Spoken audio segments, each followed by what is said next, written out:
you're high up, everyone can hear your voice.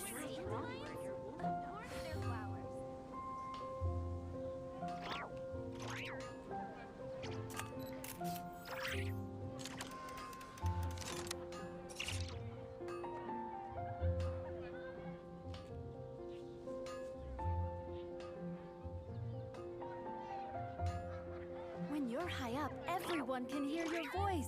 Of course they're flowers. Gosh, haven't all I can think about is There's a strange wanderer in your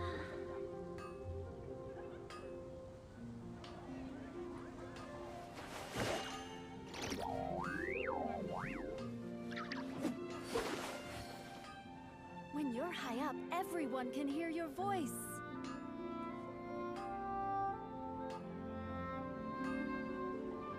Dandelions? Of course they're flowers. Oh, gosh. All I can think about is Diluc. Haven't you heard? There's a strange wanderer in your wolfendom.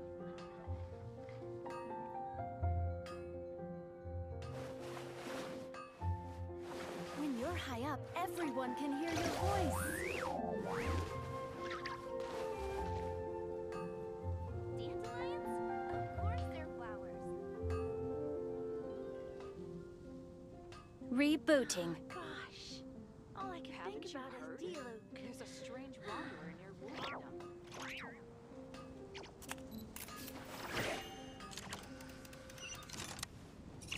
When you're high up, everyone can hear your voice.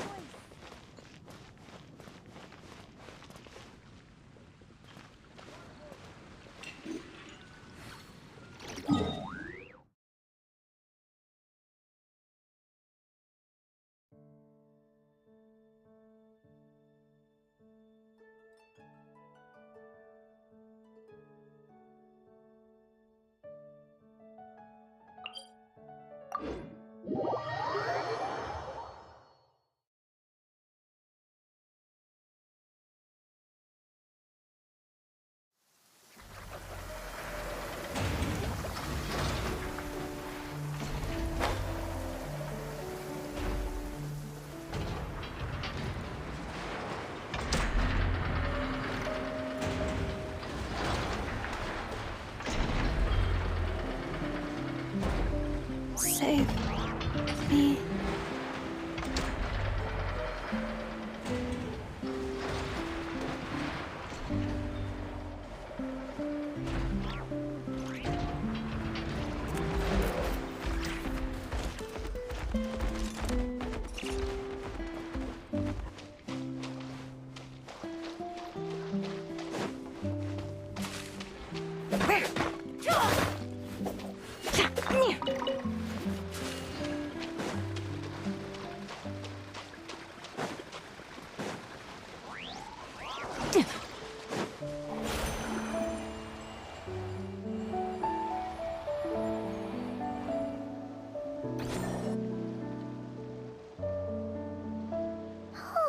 Do you think the others are making good progress?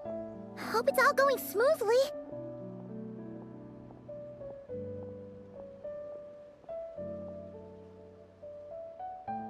Oh, hey look! They made it back as well!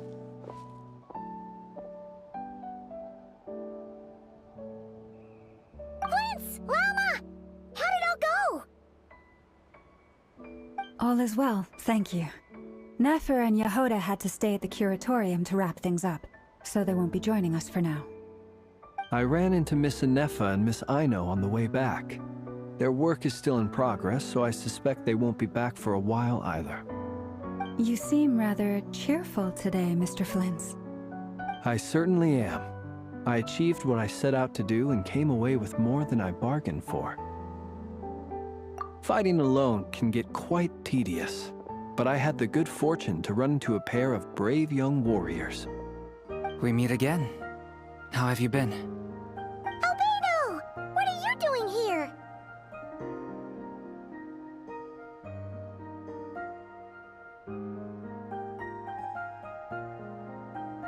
Thankfully, tracking you down turned out to be a lot simpler than we envisaged. These two courageously lent me a hand while I was fighting the wild hunt. When they told me they were Sir Varka's colleagues, it all made sense. And given how people of outstanding talent tend to cross paths, it's no wonder you're already acquainted. So, who's your travel buddy, Albedo? Why don't you come and introduce yourself?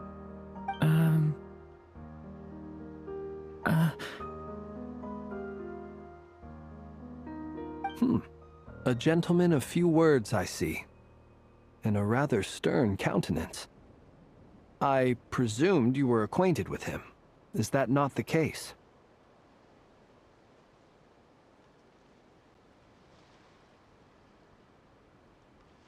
It's nice to meet you. Again. We've technically met before. Wait a sec! You're Minnie Durin! That's right. It's me. I'm glad to see you again. By the way, he says it's okay if you drop the mini. Yeah, I'm not as mini as I used to be. Interesting, isn't it? The first step towards blending into human society appears to be reflecting on whether one's name really reflects who they are. Wow! You look so different! In a good way, of course. It's great to see you looking so healthy. Thank you, Paimon. And although you're as mini as ever, I understand that diminutives don't always convey endearment.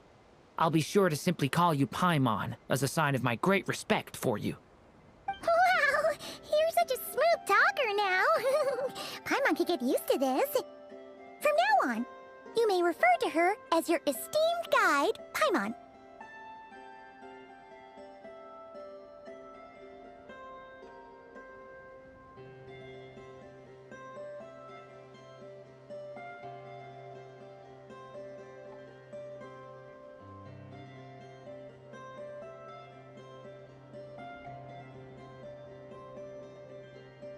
Personally, I think our little Paimon is the perfect size. When people call her Little Paimon, it's just because she's so adorable that they can't help themselves. If that's not a sign of endearment, what is? You're absolutely right, Miss Lauma. My brother still has a long road ahead of him when it comes to understanding human relationships. Anyway, speaking of long journeys, didn't Columbina, leave with you? How come she isn't back yet? She's been catching up with old friends. Wouldn't be surprised if she stopped for a cup of tea or 10 on the way back. Uh-oh. People are talking about me. Hope it's nothing negative.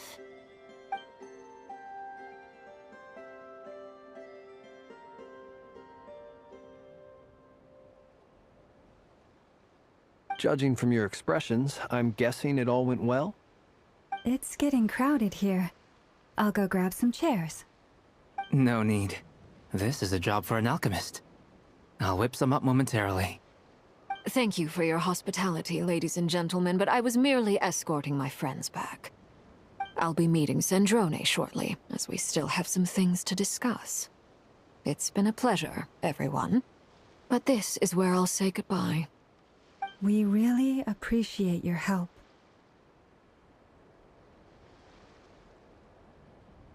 Oh, come on.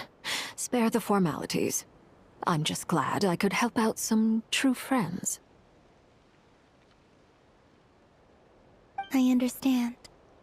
Well, bye for now, Harlequino.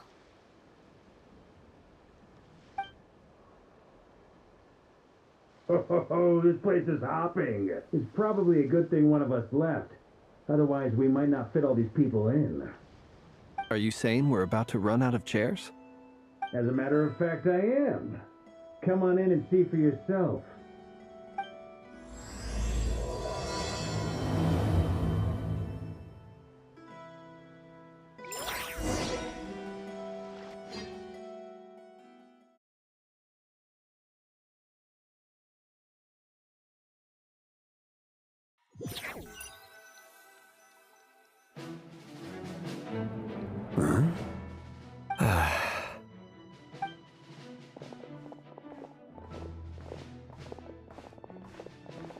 I overheard your little chit-chat outside, by the way. With Miss Columbina's colleague gone, we should be back to the original crew plus the other colleagues I brought in. Though, it looks like we have another new face. Someone else managed to rope in a colleague too?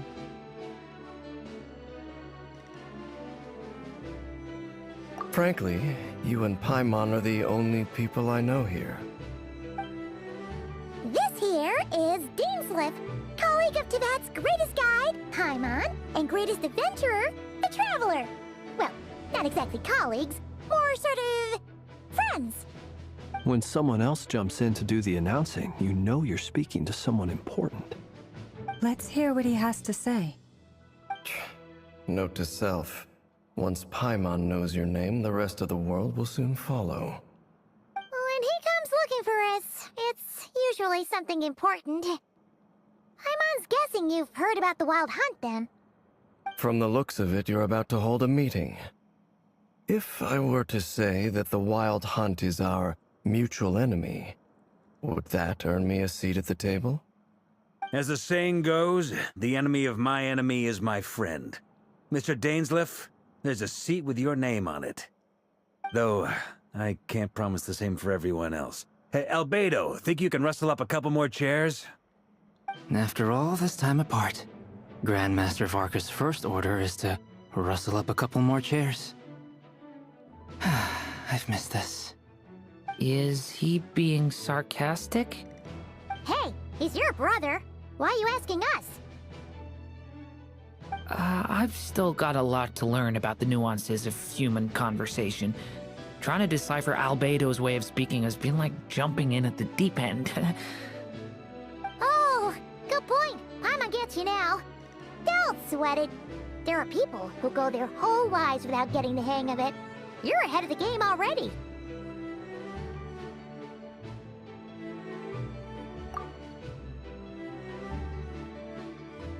I wonder what's taking Nefer so long. Perhaps you should go and check in with her. If anyone can hurry her along, it's you. I just got back from the curatorium. Besides, aren't you curious to see what's taking her so long? Miss Nefer doesn't strike me as the type to share secrets. And since gathering intel is her specialty, I'm guessing she'd prefer to keep her methods confidential. Under such circumstances, would it not be tactless for me to impose? Oh, but it's fine for me to impose. What can I say? You have an unrivaled ability to garner people's affection, Miss Moonchanter. Besides, you have far more in common with her than I do. All right, then.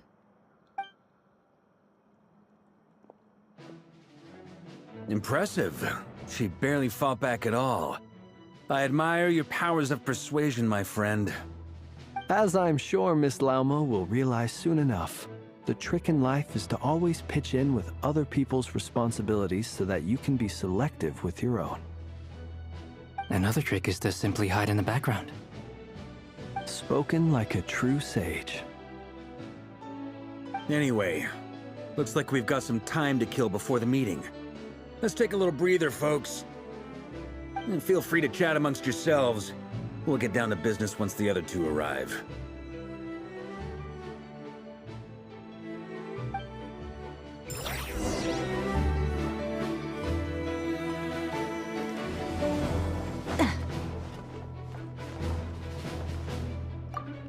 Truth be told, I can't remember the last time I was in a meeting with so many people.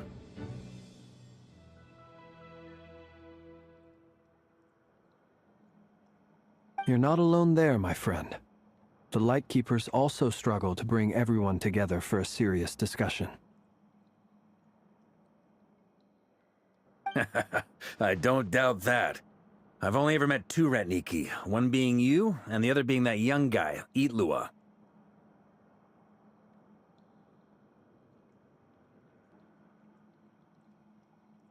Itlua's a good apple. I'll give him that. He's kind, honest, and regularly delivers supplies to my lighthouse. A true Ratnik to the core. In that sense, he puts me to shame.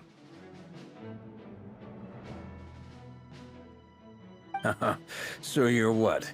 A fake Ratnik? That's what it sounds like you're saying. But I get the feeling that's not quite what you meant.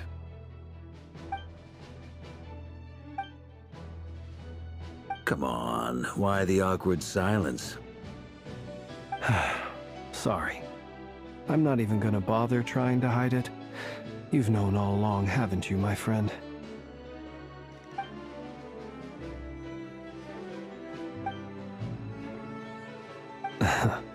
Now that was an awkward silence. Let's just keep this between ourselves. Probably best if Eloa doesn't know, huh? That goes without saying. Gotta be careful what you share with youngsters, after all.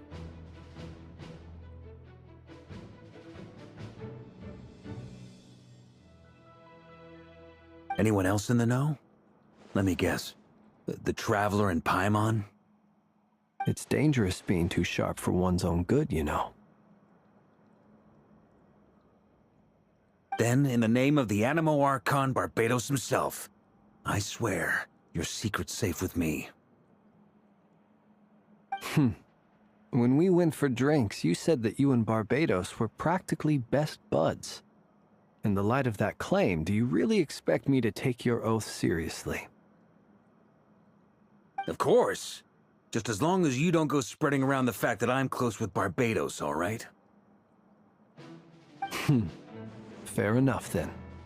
Nothing like a bit of mutual leverage to seal the bonds of friendship.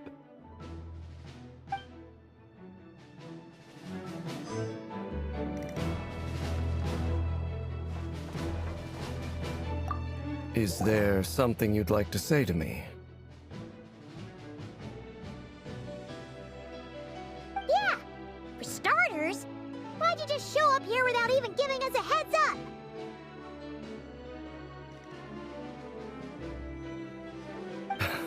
If you think back to our previous interactions, you may recall that that's hardly out of character for me.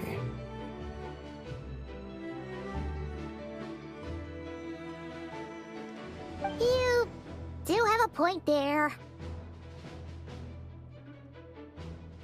Oh yeah! You'll need to find somewhere to stay the night too, right?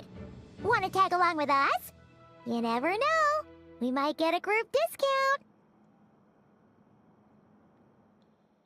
Sure, let's do that. Great! Paimon will handle it! And in return, we can get Dainslift to be our very own personal bodyguard. If that's what you had in mind, you should have said so sooner. I'd be happy to help.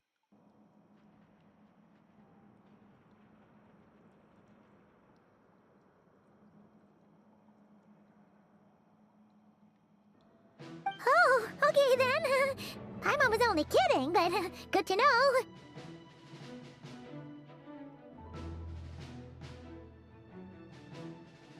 Anyway, since we're all here together, we might as well watch each other's backs. That's just what friends do, right? Indeed. Thank you.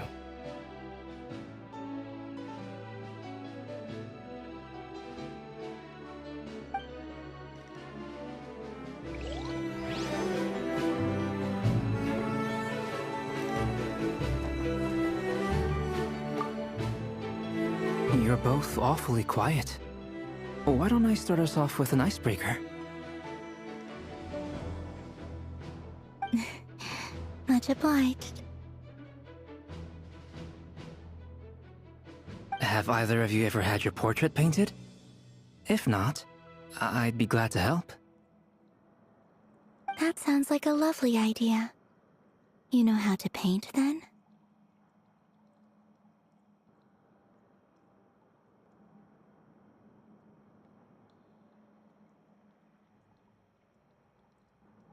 I dabble occasionally.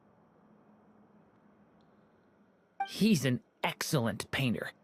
Tables, chairs, people, dragons, you name it. He'll paint it for you. I'm flattered.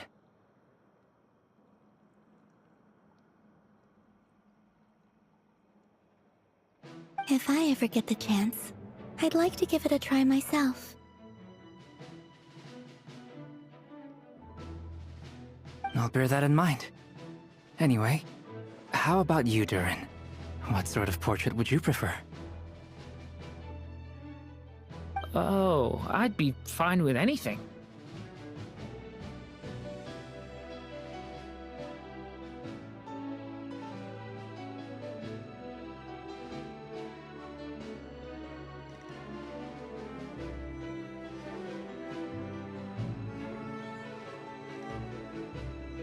Whatever style feels best to you.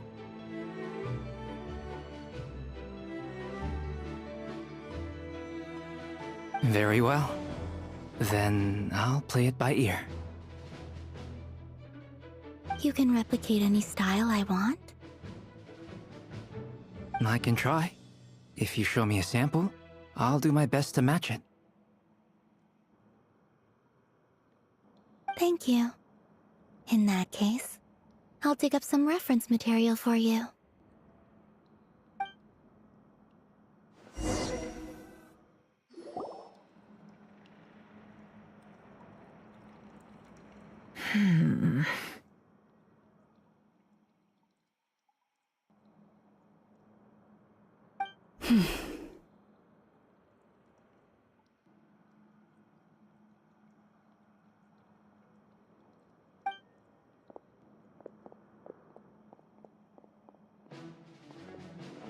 Ah, Miss Nefer. You made it after all.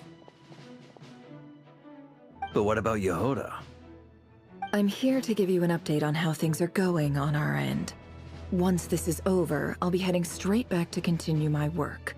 I left Yehoda back at the Curatorium to watch over things while I'm gone.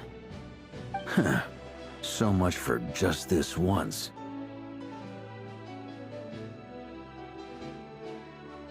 Shh!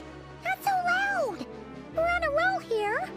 What if she remembers and suddenly decides to back out?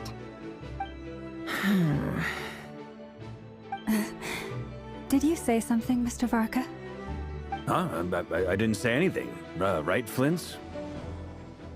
Must have been a frog. They get so noisy around here at nighttime. It's like they're putting on a concert in the background. Anyway, before we begin, there's a few introductions to make. Let me start by saying that it's an honor to be speaking before so many distinguished colleagues and collaborators. First up, we have Miss Lauma. As Moon Chanter, she's the leader of the Frost Moon Side. Nefer is leading the investigation into Rerer's background, assisted by Yehoda and Lauma. From the little I've heard, they're making some great progress. Over here, we have Mr. Flint's, a Ratnik and guardian of the abandoned lighthouse. In our last operation, he courageously distracted the wild hunt to buy time for the rest of us. For those of you who've never met, this is Mr. Albedo, a renowned alchemist and captain of the Knights of Favonius investigation team. By his side is a new face for us all, myself included, Mr. Durin, who has come to lend his aid. Next up, we have the Moon Maiden and former Fatui Harbinger, Miss Columbina. Then we have the Traveler, who's earned more titles than I could possibly hope to list out, so I'll spare you the rundown. And Paimon, the ultimate travel companion and quite possibly the best guide in all of Tevat. Whoa! That's a lot of people! Great turnout! Miss Nefer, it looks like you might have another job coming your way, so, congratulations on the booming business, I guess. You think I haven't got enough on my hands as it is? Who's looking for me now? That would be me, Miss Nefer. I have a commission for you. And you are? Who I am doesn't matter right now. What does matter is that I'd like you to gather more intelligence about the Recher of Solnari. Well, it's not as if we never take on anonymous commissions. But in your case, I'll have to decline. I'm gonna take a wild guess and say your job's probably more hassle than it's worth. Something about you seems like bad news. It's my eyes, isn't it?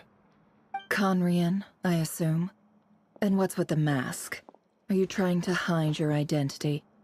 In any case, the fact that you're even still alive raises an awful lot of questions for me. My name is Dainsleif, and yes, I am from Khaenri'ah. As I'm sure you're aware, the Raker of Solnari's real name is Rerir. He was once an acquaintance of mine. Really? Then you must have been quite an influential figure yourself. You flatter me, but none of that matters anymore. My point was simply to clarify why I have asked Miss Nefer to investigate Rerir's background. So you're both from Khaenri'ah, and it sounds like you used to be friends? What am I missing here? Surely you already know how he became one of the Five Sinners. I'll tell you everything I know. The history of Khaenri'ah, the names and identities of the Five Sinners. I remember it all like it was yesterday. I have never spoken openly of this before, but the truth was exactly as people say. The Five Sinners were each driven by their own desires, and it was by playing upon these that the Abyss tempted them to their fall, tearing Khaenri'ah apart in the process. The visionary, Vedifenir, who wished to foretell the future. The wise, Haroptatir, who sought limitless knowledge. Gold, Rheindotter, who desired to create life. The foul, Surtologi, who pursued supreme strength. And last, but not least, Raker of Solnari, Rerir, Ravager of the Moon.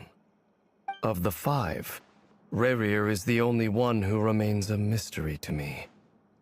He never harbored grand ambitions, so what changed in the space of a single night? How did he come to fall like the others? In other words, you're saying that his change came as a shock to you, and you have no idea what actually happened? That's right. You mentioned how the Abyss tempted them, which led to their fall. But what did that look like in practice? And what other context can you give me about the events of that time? The more detail you can give me, the better. Strangely, now that it comes to it, I hardly know where to begin. The fateful night took place during the era of the Eclipse Dynasty. One day, my elder brother, the visionary, Vedifenir, was summoned to the palace by the Vinster King, only for the king to gouge out his eyes and cast him into the dungeons. When I came to hear of this, my fury knew no bounds. I gathered together every ally I thought I had, and together, we set a night to storm the palace and free Ved. Centuries on, the memories of that night still haunt me like a never-ending nightmare. We broke through the palace gates, just like we had planned, each striking towards our separate targets. But then, I was betrayed. Even Vedifenir, the very person I had come to rescue, abandoned me and partook of the Abyss's power. So, it's personal after all. Then tell me, Mr. Dainsleif, what price are you willing to pay? You, of all people, must know that nothing comes for free. I cannot say what price would be worthy of such a commission. But know this. Rerir was not always a madman. Believe it or not, there was a time when he was just an ordinary man, working for the Khaenri'ah Intelligence Service. Uncovering the truth of Rerir's past is the only way to unravel this mystery. But before you decide if you will accept my commission, I will tell you more about him. Enough, I hope, to help you plan your next move. Sounds pretty good to me. Feels like we just flagged down a random passerby, only to discover he's actually a master strategist who has a score to settle with our enemy. Can I borrow your halo? It could be useful in the lighthouse. Hey, enough with the wisecracks! Besides, is Isn't that lamp of yours bright enough already? Relax. It was meant to be a compliment. If that was a little over the top for your liking, I'll make sure to tone it down next time. I'll give your proposal some serious thought, Mr. Dainsleif. Let's speak in private once the meeting is over. Before that, there's a few things I'd like to share.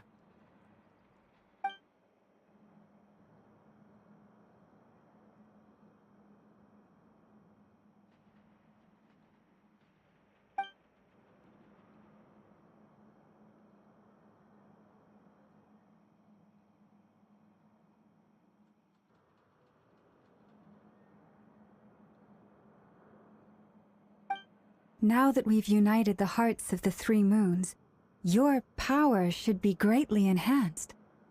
But it seems like that hasn't happened yet. I believe it will take a little longer. You've done so much for me, so I want to be completely honest with you all. Even though I'm doing a lot better now, the truth is, my recovery will likely be an ongoing process. From the moment I was born, my power has been slowly ebbing away. And that is because Tevat has never accepted me. Even with the moons united as one, it seems my rejection cannot be undone. So far, I have yet to find a solution. It may turn out to be a problem that will plague me until the day I finally leave this place behind. Even so, I will do everything in my power to help you drive out the Ray here of Solnari. As Arlecchino put it, this is not about chasing the spoils of victory. It's just a gesture of heartfelt gratitude. Kutar.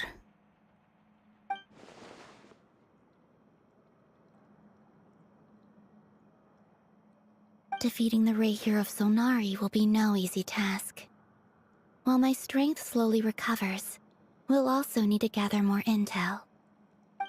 Naturally. We should take all the help we can get if we hope to defeat him. We've considered several viable plans now, but our choice hinges on the answers to a few key questions. Is it even possible to kill Rerir? What experiences shaped the person or monster he became? And what's he really after? Given Albedo's expertise in alchemy, I think we should leave him to try and answer the first of these questions. Understood. As for the other two, I'm afraid we'll have to count on you again, Miss Nefer. Believe me when I say it's not my wish to burden you. But right now, relying on your skills is our only option. So you're placing all your hopes on me, huh? We can't thank you enough for agreeing to help us. Honestly, I can hardly believe how lucky we are. You sure have a talent for changing your tune, Miss Moonchanter. Timid like Yehoda one moment, then flinches insincere flattery the next. Ladies, please. I must object to your portrayal of me. That's all. Feel free to keep bickering. Just pretend I'm not here. I almost don't want to leave this room. I'm curious to see how this plays out. I have faith in you, Miss Nefer. Something tells me you'll stand by us until the very end. Oh? And what makes you so sure of that? What if I suddenly decide that my compensation is insufficient?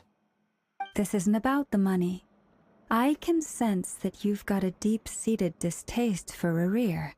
And knowing you, that alone is motive enough. Look at them getting along so well. Like two peas in a pod. And I'm the one they accuse of insincere flattery. There is no justice. Miss Lauma, you have to understand something. Unlike you, I don't actually enjoy having everyone's hopes on my shoulders. Is that right? Well, maybe the fact that I'm willing to put my hopes in other people says more about me than you. But the fact is, I also trust you. And that's because I know that you're someone we can count on. Anyway, we've got our plan, so let's get moving. Mr. Dainsleif, let's talk. And Traveler, once we're finished, if you've nothing else planned, I'd like you to come with me. This whole experience is teaching me a lot. For instance, I now know that when other issues come up in the future, I'll have far more luck getting Lauma to convince Miss Nefer than trying to do it myself. Hate to say it, friend, but that's one of the funniest things I've heard in a while. Why? You think I've got it wrong? Quite the opposite. But what makes it so hilarious is how long it's taken you to realize.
Thank you for waiting.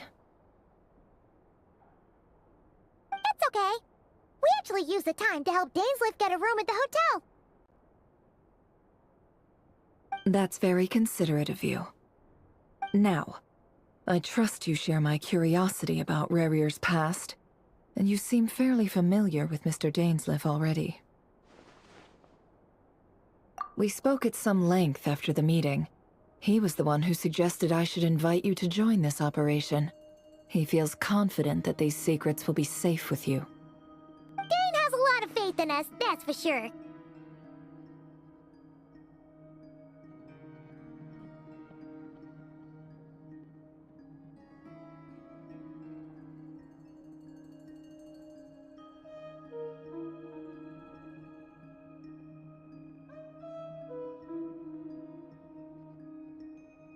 Likewise. I appreciate that you got right on board without interrogating me about why I invited you. It shows that you trust me to explain everything in due course. That's because we know what you're capable of. We appreciate you too, Nefer. You might have been forced to help in the beginning, but this time, it was your choice. That's one way to put it. Another is this, that once a decision's been made, it's set in stone. After that, my only goal is to see it through. Alright, so here's how it is. I'm going to access Rarier's thoughts again using my confidential method. Now, I'm sure you've seen things like this before on your travels, so you're surely well aware of how dangerous it can be. The reason I've gathered you all here is to ensure my safety during the proceedings. I plan for us to enter the fragment of his consciousness together, and once inside, I will focus on searching for information. Think of this as a diving expedition into someone's brain. If I'm the diver, you are my safety equipment, tasked with keeping me alive while I'm under the surface. Once the ceremony begins, we will all be spying on privileged information. But in the interests of safety, you must remain absolutely silent at all times. We will discuss our observations after the ceremony has concluded. Lastly, any individuals of a weaker constitution are advised not to partake in the ceremony. In any case, Paimon has her own job to do, which requires staying in the room but not joining the ceremony.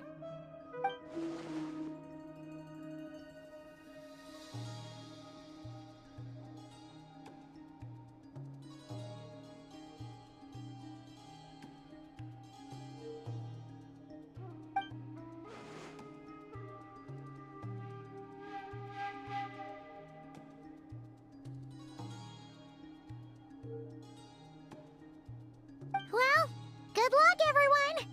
Sounds like all Paimon can do is cross her fingers and root for you guys. There's a little more to it than that. I was being serious when I said you have a job to do. While the rest of us are inside Rarir's mind, it's imperative that we have a team member on the outside. In the event that something goes wrong, you will be our first responder. I don't anticipate any issues, but the extra level of safety will be greatly appreciated. I second that. This is a dangerous operation here, and you're our whole rescue team. That's pretty much the most important job in the crew. So, Paimon's like the lifeguard? Yeah, that makes sense. All right, got it. Good. Please, take a seat. We'll get started momentarily.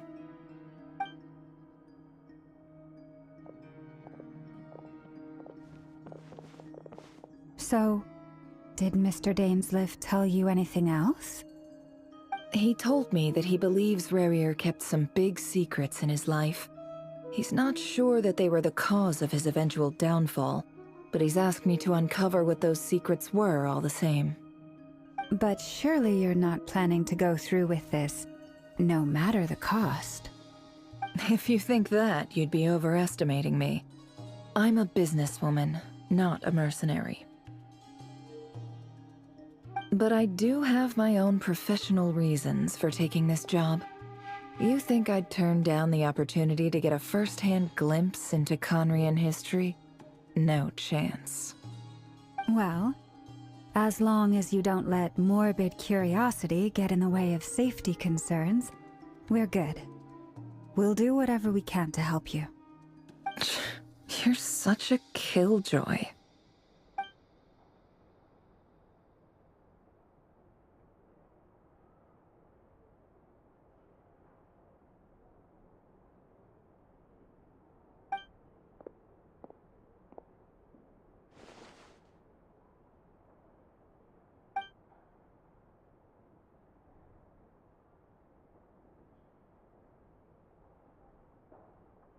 All right, I'm good to go.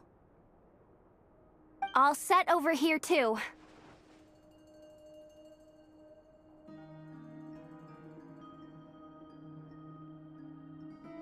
Promise, Paimon, you'll be extra careful.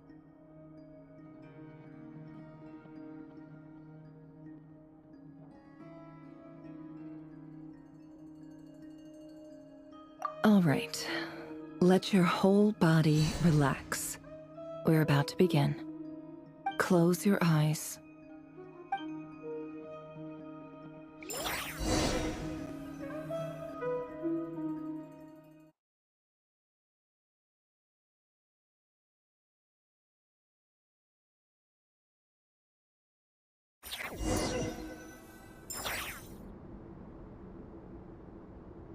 Phew.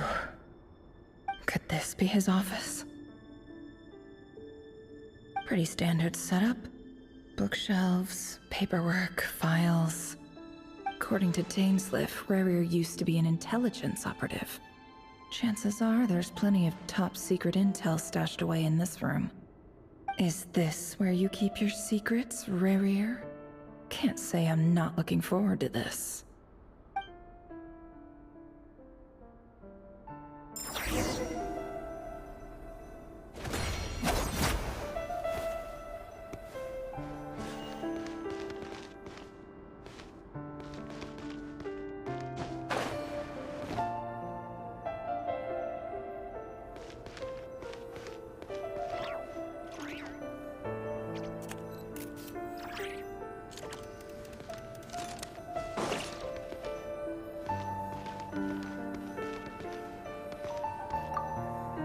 He looks even gloomier than last time.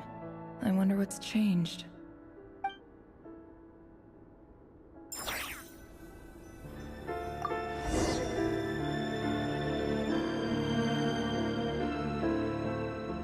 Today's files are in.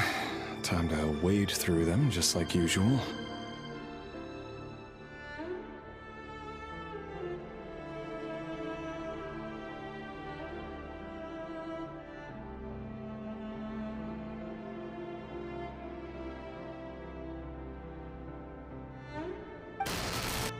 Male, 51.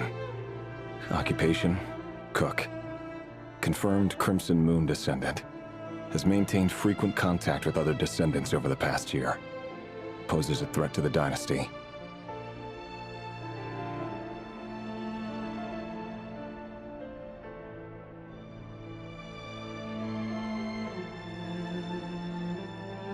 Neutralized.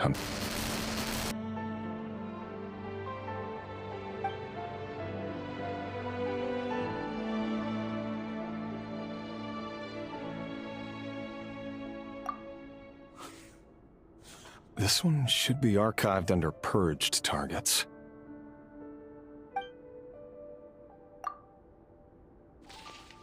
Female, 23. Occupation, office clerk. Confirmed Crimson Moon descendant. Has maintained frequent contact with other descendants over the past year. Poses a threat to the dynasty. Neutralized.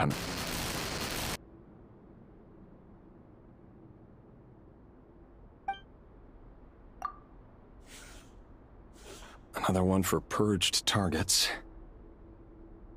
Sounds like she was that other man's daughter. Never mind. What's it got to do with me?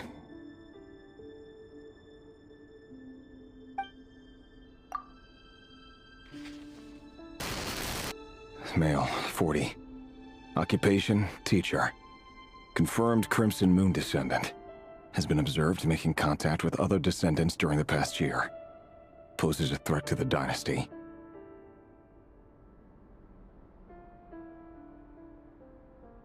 Neutralized on...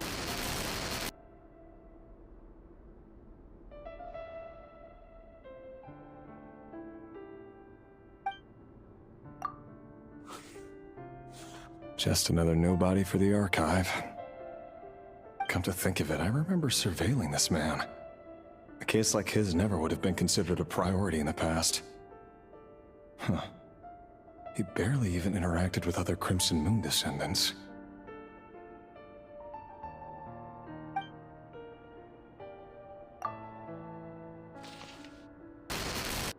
Female, 16. Occupation, none. Orphan and confirmed Crimson Moon descendant. Has been observed making contact with other descendants during the past year.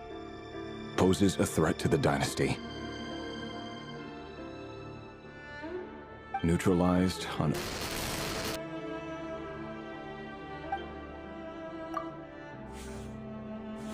Filed.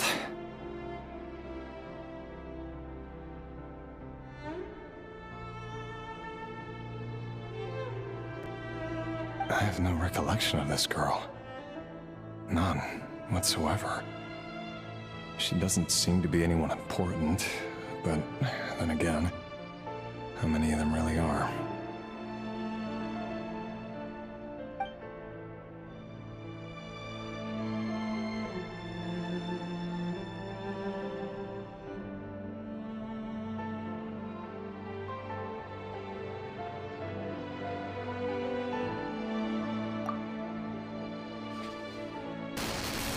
Female, 13. Occupation, none. Orphan and confirmed Crimson neutralized and...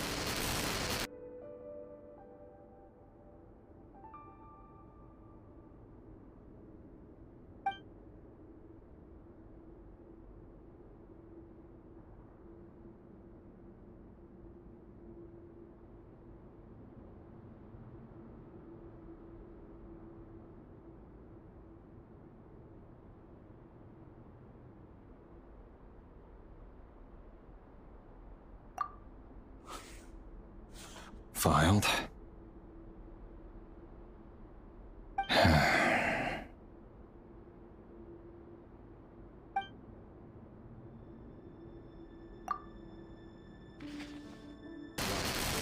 Male, 11. Occupation, none. Orphan and confirmed Crimson Moon descendant. Has not been observed making any contact with other descendants during the past year. Poses a threat to the dynasty. Neutralized and...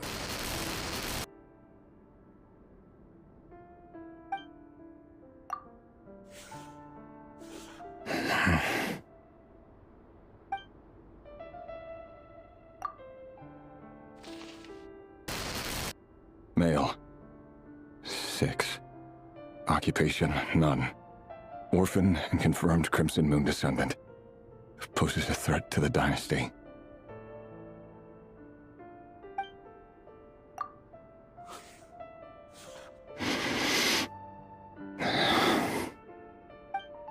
It's funny, isn't it?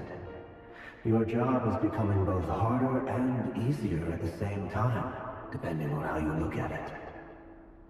Sooner or later, the Crimson Moon descendants will be completely wiped out. But as their numbers dwindle, they become harder and harder to track down. That's not how it is. Fortunately, however, most of the able-bodied adults have already been taken care of. The remaining weaklings will be increasingly easy to deal with. No! No. My job is to ensure the survival of the Eclipse Dynasty. And the only way to do that is by eliminating any and all potential threats. It's a perfectly legitimate line of work. Every single one of my colleagues can attest to my fairness. And if my friends were aware of the facts, I know they'd back me up too. Assuming, of course, that they were aware of all the facts.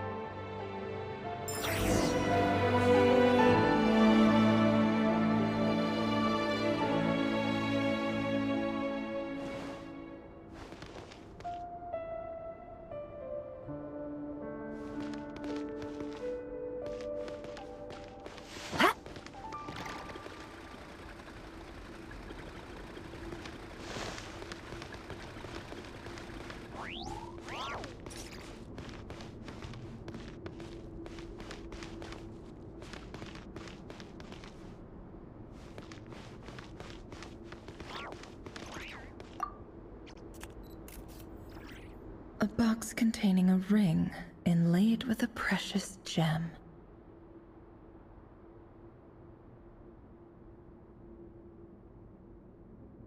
Must be for his girlfriend.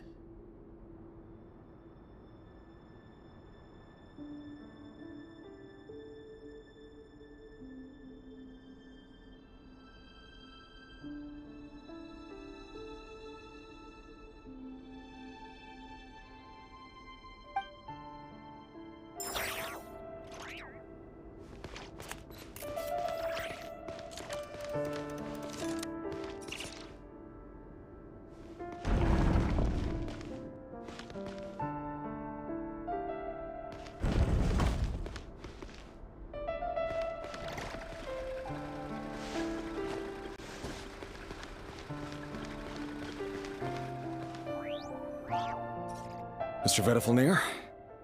It's been quite some time since we last met.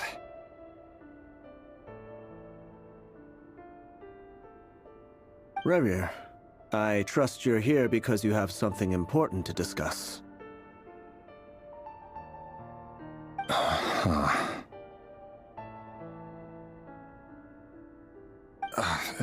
Forgive me. I wasn't tuning out, it's just, I noticed you didn't even phrase that as a question. As if you knew I was coming.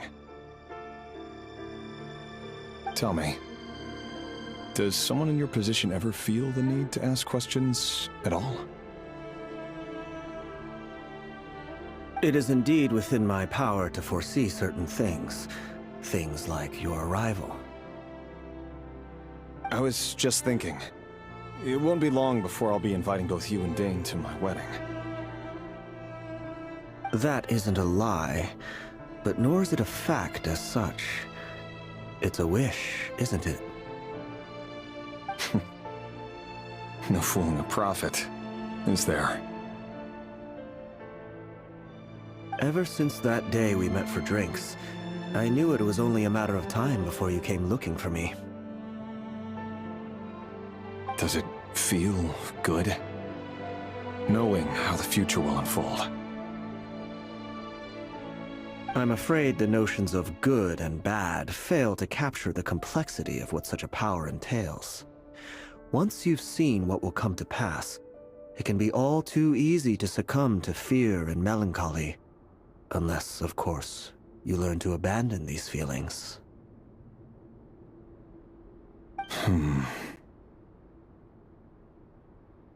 You fear my silence, and long to hear the words I left unspoken that day.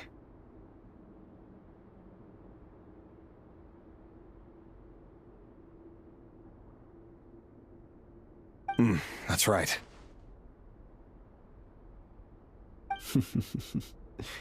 You must have noticed my reluctance to broach the subject, and the reason is simple. Because the truth could never have lived up to your hopes. For both our sakes, such words are better left unsaid.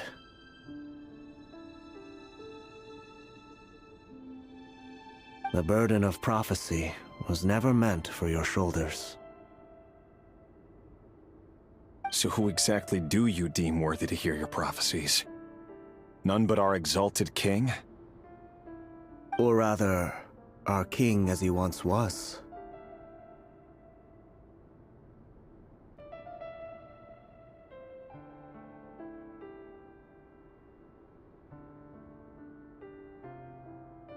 You're closer to His Majesty than I am. You must know better than anyone how much he's changed.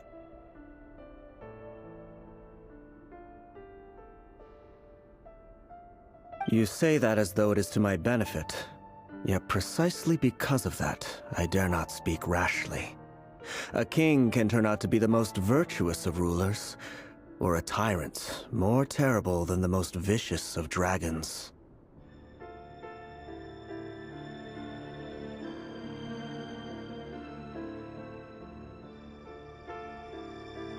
You are so wise and far-sighted, yet still you would have me live in fear of the unknown?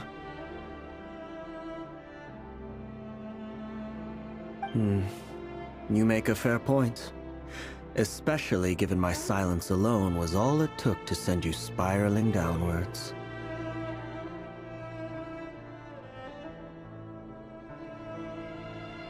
Very well then.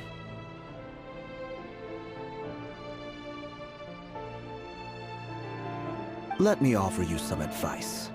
And I say this not as a prophet or a visionary, but simply as the brother of your friend. For many reasons, there is very little chance of your marriage ending in happiness. If happiness is what you seek, you should find another fiancé.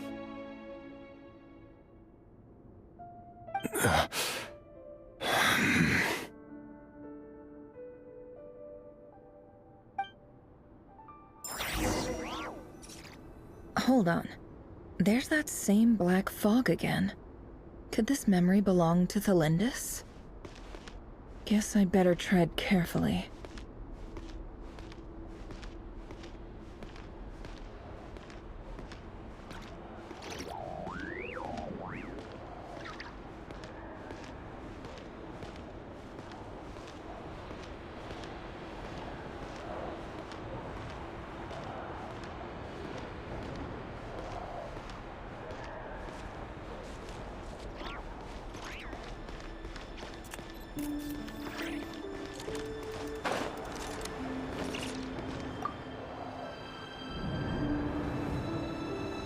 Wait. Hear me out. This time we finally got a clear look at his face and learned his true identity.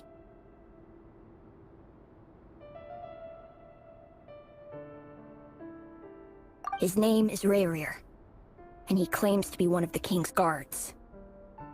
What did you say? A cruel irony, isn't it? The man you're set to marry leads a double life as a brutal executioner. Why are you telling me all of this now? Simple.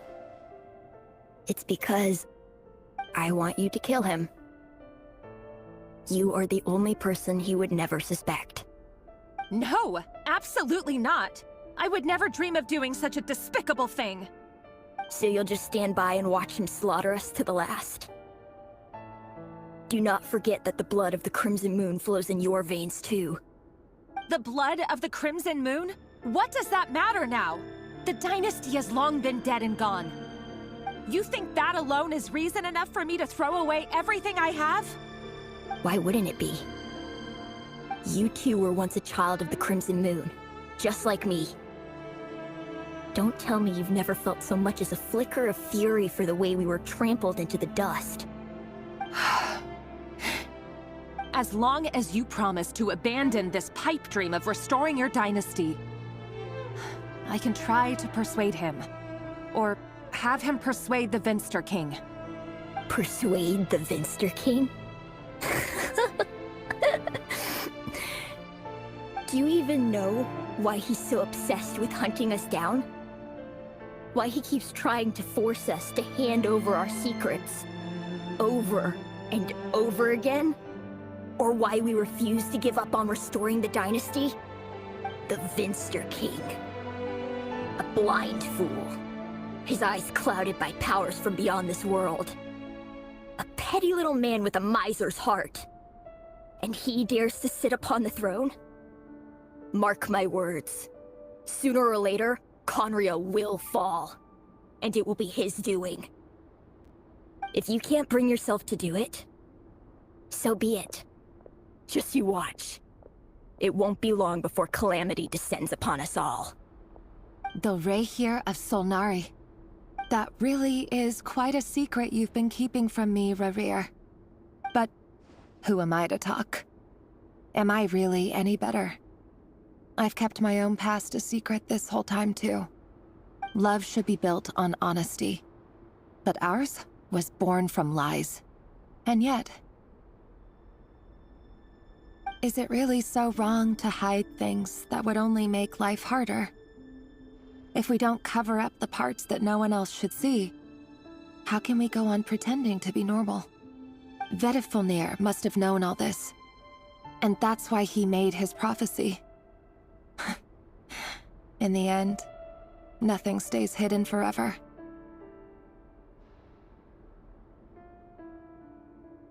But I won't just sit by and watch this disaster unfold. I'll do everything in my power to protect what I cannot afford to lose, no matter who I have to face.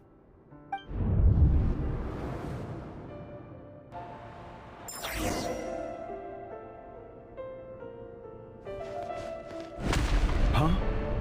Was that Rayrir who just walked past the window? Doesn't it give you the chills that he still takes the same road to work every day? As if nothing ever happened. Those people at the deli. Enough already. They're clearly pretty taken by their own disguises, so just smile and play along. Pull the rug from under beasts like that, and you risk having your throat torn out. Deli? Oh. They're talking about those people from the opposition. Right. I'd almost forgotten they used to run a deli. People of no consequence always vanish so easily. And no one even remembers them.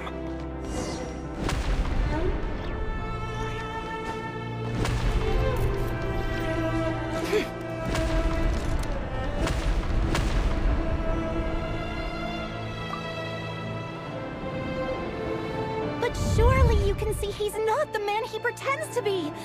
So many have died already. And they say that the king's madness grows with each passing day. We're not going to survive this, are we? But why does it have to be this way? Do we really deserve to die just because of the blood that runs through our veins? Felindis, are you even listening? Sorry, Freether. My mind was off wandering. I heard you, though. You're talking about what Rerir said. He's just following the King's orders. He's a secret agent, and it's his job to hunt down rebels and dissidents. By the time you first met him, he'd already taken lives. Maybe he was using you from the very beginning. No. Rerir has no idea I have anything to do with the Crimson Moon. My family are only distant relatives of the main lineage, and besides, my eyes are perfectly ordinary. Truth be told, apart from my teacher, pretty much no one knows I have any connection to any of it. It's been a long time since my family severed ties. But as Orlog said, who could possibly talk sense into that raving lunatic of a king? No one. I'll work something out. Trust me, I'm with you all. But for now, you need to keep yourselves hidden. Don't let anyone find you, anyone at all. Don't forget that Rerir is an Eclipse operative. You need to be extra careful when he's around. And when I am too. For now, don't come looking for me. And if anything happens to me, just act like we've never met. If even you can't escape this, what hope do the rest of us have? But after all this time together, surely he wouldn't lay a hand on you. I won't speak in his defense, nor can I give you a clear answer to that question. But I'll do everything I can to put an end to this. Here, hold on to this. If an opportunity to escape presents itself, take it. You'll be glad you took some spare change. You call that change? But what about you? I've got a job, and there's still money coming in. But you can't go anywhere right now. Please think about yourself for once.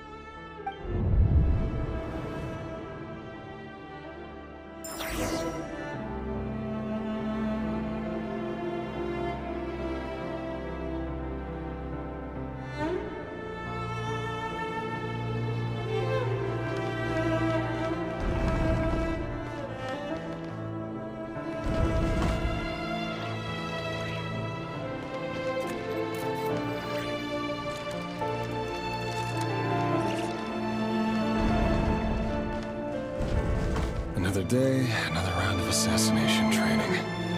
Training ground is just beyond this hidden passageway. When you kill a person, doesn't it bother you when you end up covered in their blood? Why would it? Aren't we all just walking blood bags? But not everyone is accustomed to hunting down others like prey. You've been a hunter for so long now, you seem to have forgotten that most people don't just go around killing one another. Leave me alone.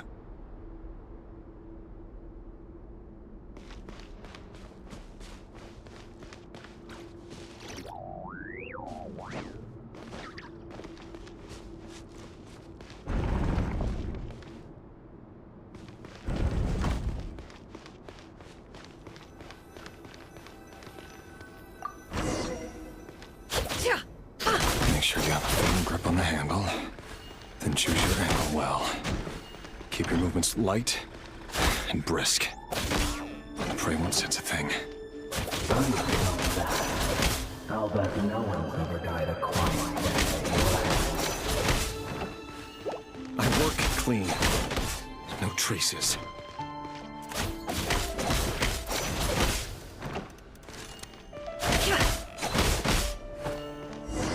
That doesn't make it open or the king just happens to be right now. Someday he doesn't. That won't happen. He's changed. Ever since he fell under the spell of that power. In the beginning, he only had you take out a handful of the guilty. But now... The ones I've dealt with have always been guilty. And I've carried out my work flawlessly.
Remember Orlog?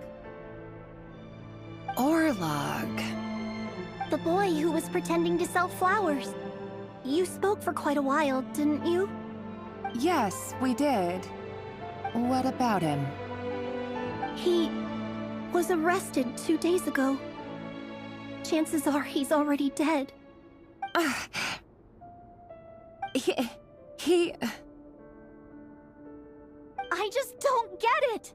After everything he's done, why do you still stand by him? Or does it mean nothing to you that people keep dying? No, that's not... Just hear me out. I need to go now, Thelindis. They're looking for us. You take care too. If you ever need a place to hide, come find us.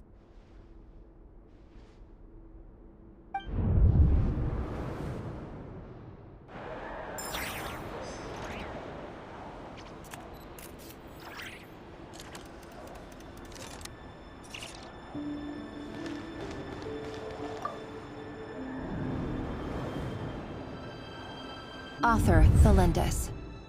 Over the course of this week, the research object was subjected to interference for a total of 47 hours for experimental purposes. The results are as follows. All subjects of observation that were sent inside have now... The situation within is proving more problematic than anticipated. No progress whatsoever. What now? Won't you give me even a glimmer of hope? Things are getting worse by the day. I have to find a way or we'll all be in danger.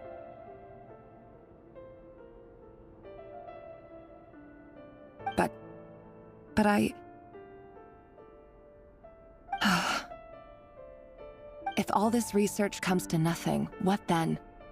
Sooner or later, it'll be my neck on the line. But could he really bring himself to kill me? No. Surely he wouldn't have the heart.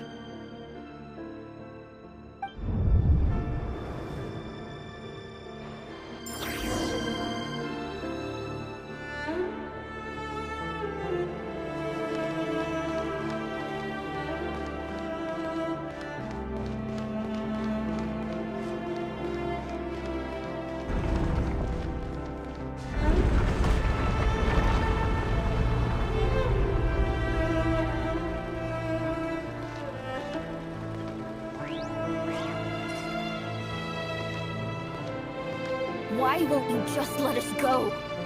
We don't even know each other. All we want is to live ordinary, peaceful lives. You want... to live.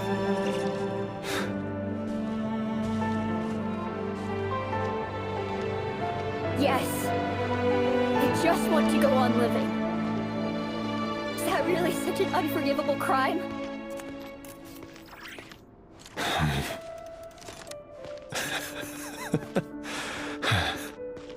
You want to go on living.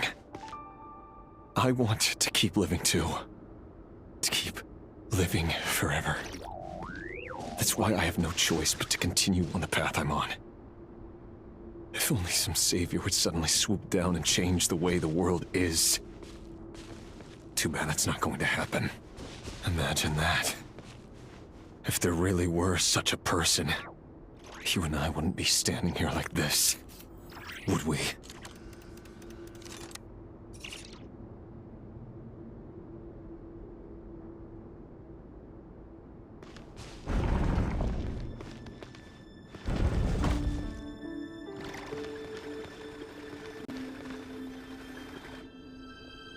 Today's files are in. Time to wade through them just like usual. No, I don't get tired of it. It's my job. And not only am I lucky to have it, I'm good at it too.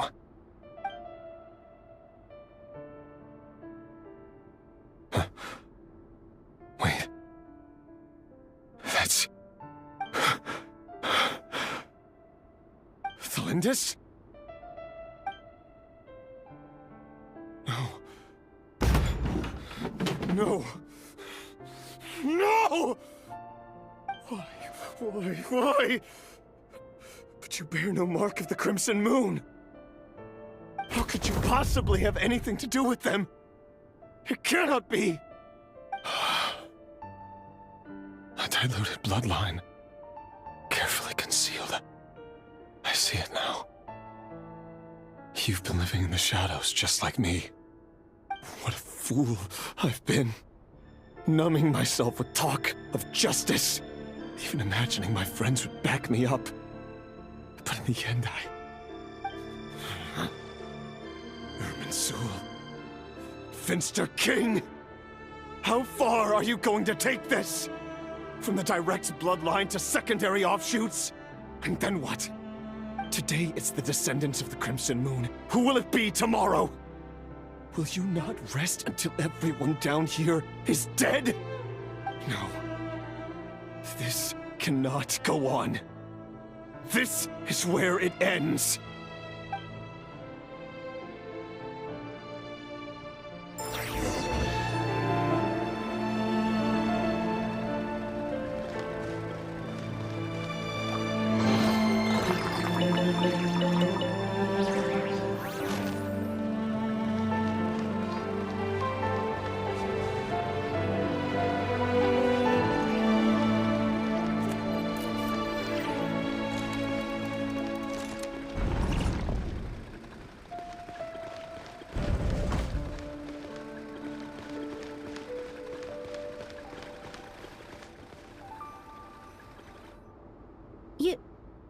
You're really letting me go?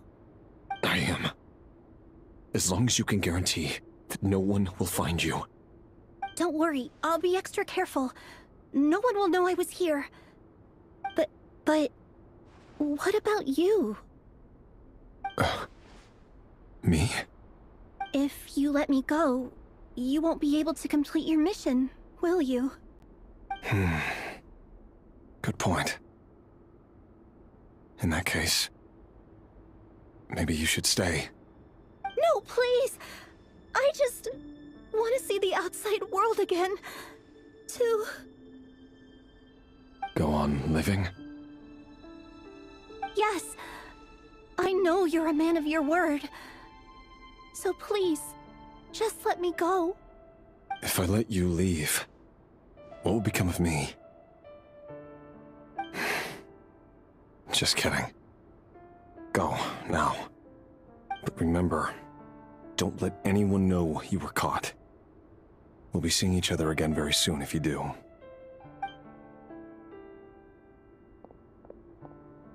Even shadows in the dark must live by a code. But you can't save everyone. You've been whispering in my ear for days now, Vedifilnir. What are you trying to do? Break me down? I only say this because you long for an answer to your problems. Let her go, Rerir, or you risk losing everything. I will not abandon Thalindis. Then you'll need a little more vigilance and a lot more power. The world is changing, Rerir. Keep your eyes peeled for your moment of opportunity. That voice used to be so unclear. But now I know exactly whose it is. It's Vedifilnir. He won't tell me how to actually resolve any of this, but he keeps trying to manipulate me like a puppet. What's his game here? Tell me then. What will this moment of opportunity look like? And no answer. He's like a ghost. Always disturbing me when I'm on edge, but never answering when I need him most.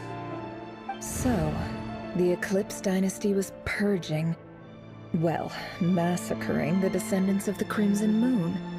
And it seems like it was all connected to the Vinster King's research. The King's obsession with abyssal power left the future of Conria hanging in the balance. No wonder every aspect of Rarir's life was so unstable. And it looks like this Thelindis, Rarir's would-be fiancé, herself belonged to a sub-branch of the Crimson Moon Dynasty's descendants. It almost defies belief that a couple like them could hide the truth from each other for so long. If the Vinster King hadn't intervened in such a drastic way, they might have gone on deceiving each other for the rest of their lives. And why does Vedderfanir, Daneslif's older brother, keep talking in Rarir's head? This guy kept more secrets than I ever imagined. The human mind is like a vast desert of shifting sands. When you follow the flow of someone's memories, you only ever see the parts they're willing to let surface. Time for something a bit more creative. We've been inside Rarir's mind this whole time, building up a picture of his psyche. There's already enough clues on the board to start reading between the lines and mapping out the rest. Now, we can finally begin to put the pieces together. Sure, it'll only be a reconstruction, part simulation, part reasoning, but it's usually pretty accurate. Once we've built up a cognitive profile, we just need to cross-check the logic behind his actions. And then we'll be able to take a sneak peek at whatever it is that Rarir has really been hiding.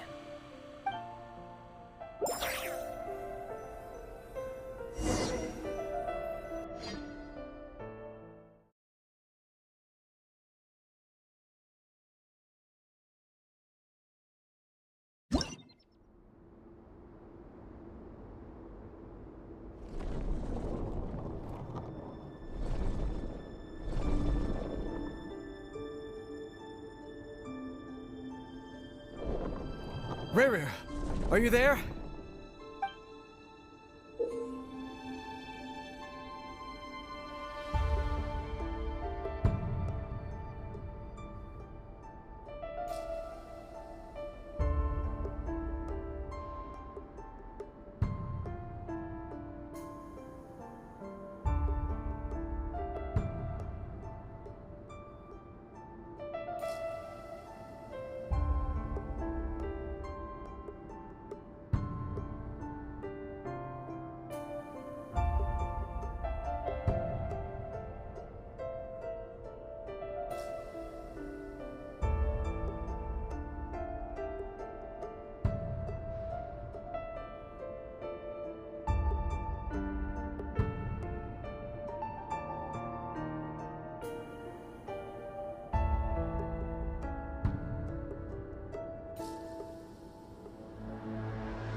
Hey, Rerir! Come out, it's urgent! Dane? What's wrong? Quick, come with me. I'll explain everything once we've met up with the others. Okay, I'll come. But the Lindis is still over at the Universitas. I'll need to leave her a note. All right then, but make it quick. I've never seen Dane so worked up before. Whatever this is, it must be big trouble.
Well, this is a nice change, meeting you all at this hour. When men and women of ambition can speak face to face in broad daylight, I say that's a big step forward for our dear Conria. Don't be ridiculous. We do not fear the day.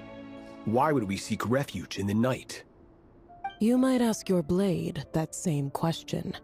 I'm told it prefers the cover of darkness. The word on the street is that Sertologi only strikes when he has an unfair advantage. But that is patently false. I see you're missing an arm and a leg. Surely only a fair fight could explain that. If this is your way of offering me replacement limbs, believe me, I'll take them. Oh, we can certainly discuss that. With bioalchemy, anything is possible. Assuming I have your full support in my research. Lunatic.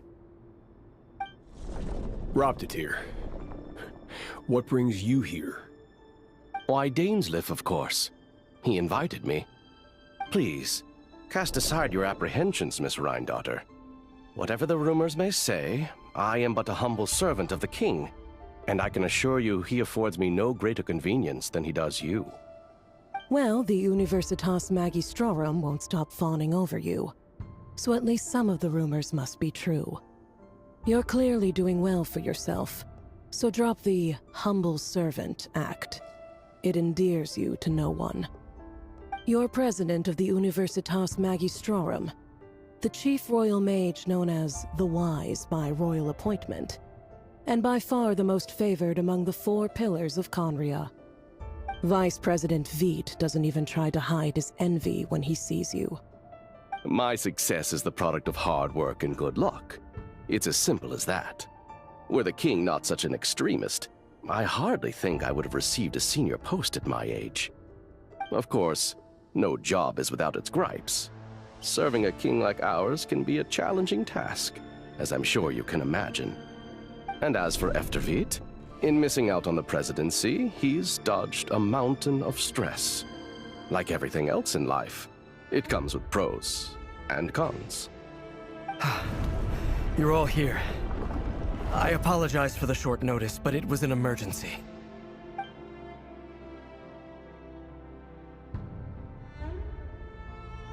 You must be Rerir. Mr. Sertologi. Yes, I handled your case file during your sentencing. Nothing personal, of course. I'm pleasantly surprised that you remember me. You're clearly a person of substance if you've been invited here. But Dainsleif, you'd better have a very good reason for convening this little gathering.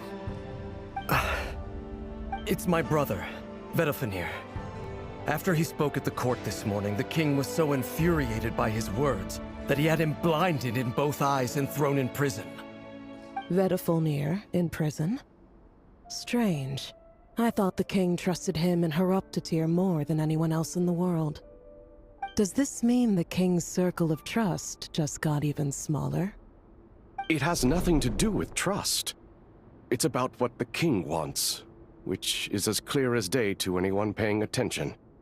I simply appease him, because it's in the best interests of the Universitas Magistrorum.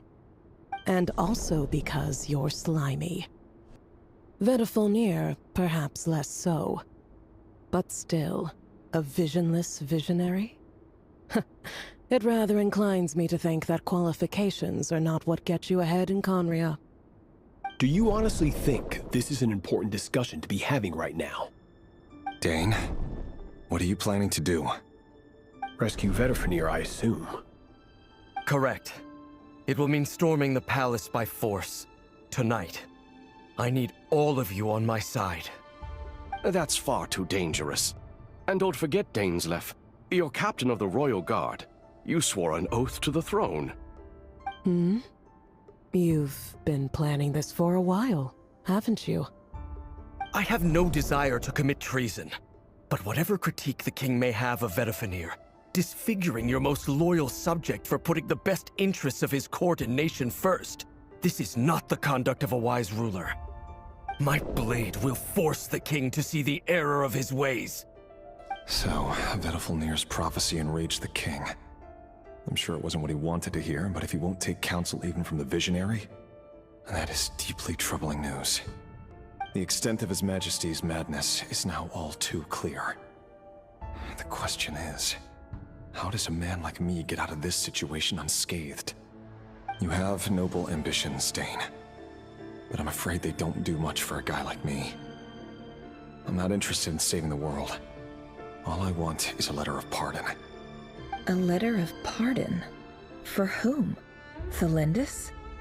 The chances of the Vinster King issuing a pardon for anyone connected to the Crimson Moon seem vanishingly slim.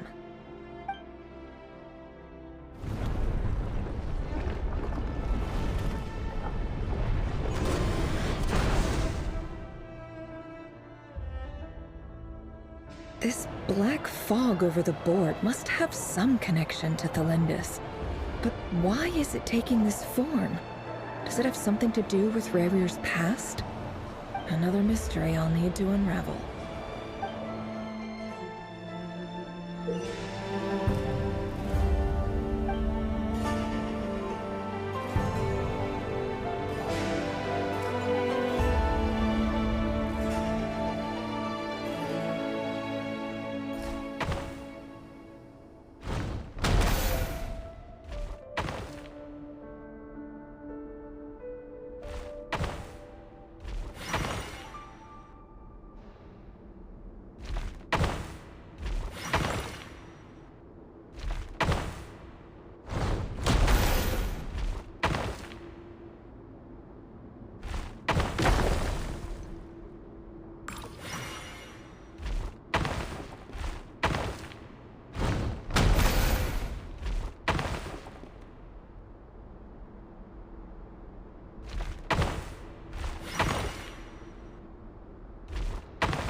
Author Thelindis. Over the course of this week, the research object was subjected to interference for a total of 60 hours for experimental purposes. The results are as follows. Research dating back to the Crimson Moon Dynasty has established 2 points regarding moon marrow. Firstly, its origins have something to do with a god's power. Secondly, it serves as a portal to an as-yet indeterminate location. Moon marrow can thus be defined as a spatial gateway. However, there are a number of hurdles to overcome before we can answer the question of where it leads to. To start with, opening the gateway requires a specific power source, which the relevant literature indicates. An enormous amount of power is then required to keep the gate open. Currently, the total power output of our instruments remains in the single digits. To make matters worse, I am now the only staff member remaining in the Moon Marrow lab. The Universitas Magistrorum recently decided to move most of its personnel into abyssal energy research, which has stymied all Crimson Moon-related projects. This is not a wise move. I have always maintained that placing all our hopes in a single source of power is risky, especially one as poorly understood as this. As well as making ourselves overly reliant on a single resource, we are neglecting other promising technologies. I apologize if this comes across as disrespectful, but as a Moon Marrow researcher, I desperately want to see the world beyond the gateway. If we really made it there one day, what would we find? And how would we go about taming the unknown? My imagination is endlessly fueled by questions such as these.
This is for you.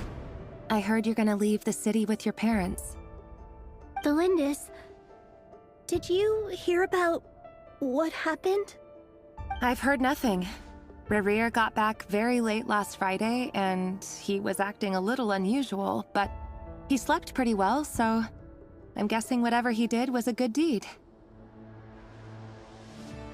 You never saw him, and I don't know what he did. And this conversation never happened. You understand? What if he finds out that you pried into his secrets? Don't be silly. I don't know what secrets he does or doesn't have. All I know is he's just a normal guy who happens to run some errands for the king. Are you scared of him? I don't know. The Rerir I know doesn't match the person you all describe. Logically, I should be scared of him, and yet, I don't want to lose him. But enough about that. You should get going, and be careful with the package I gave you. Keep it secret. Keep it safe. What's in it? A piece of the moon. All you need to know is that as long as you keep it safe, then in the future, everyone will be able to see a red moon. A red moon? You mean our moon? That's right. Our moon. Promise me you'll look after it. I promise, Tholindis. The Crimson Moon bloodline will never die out.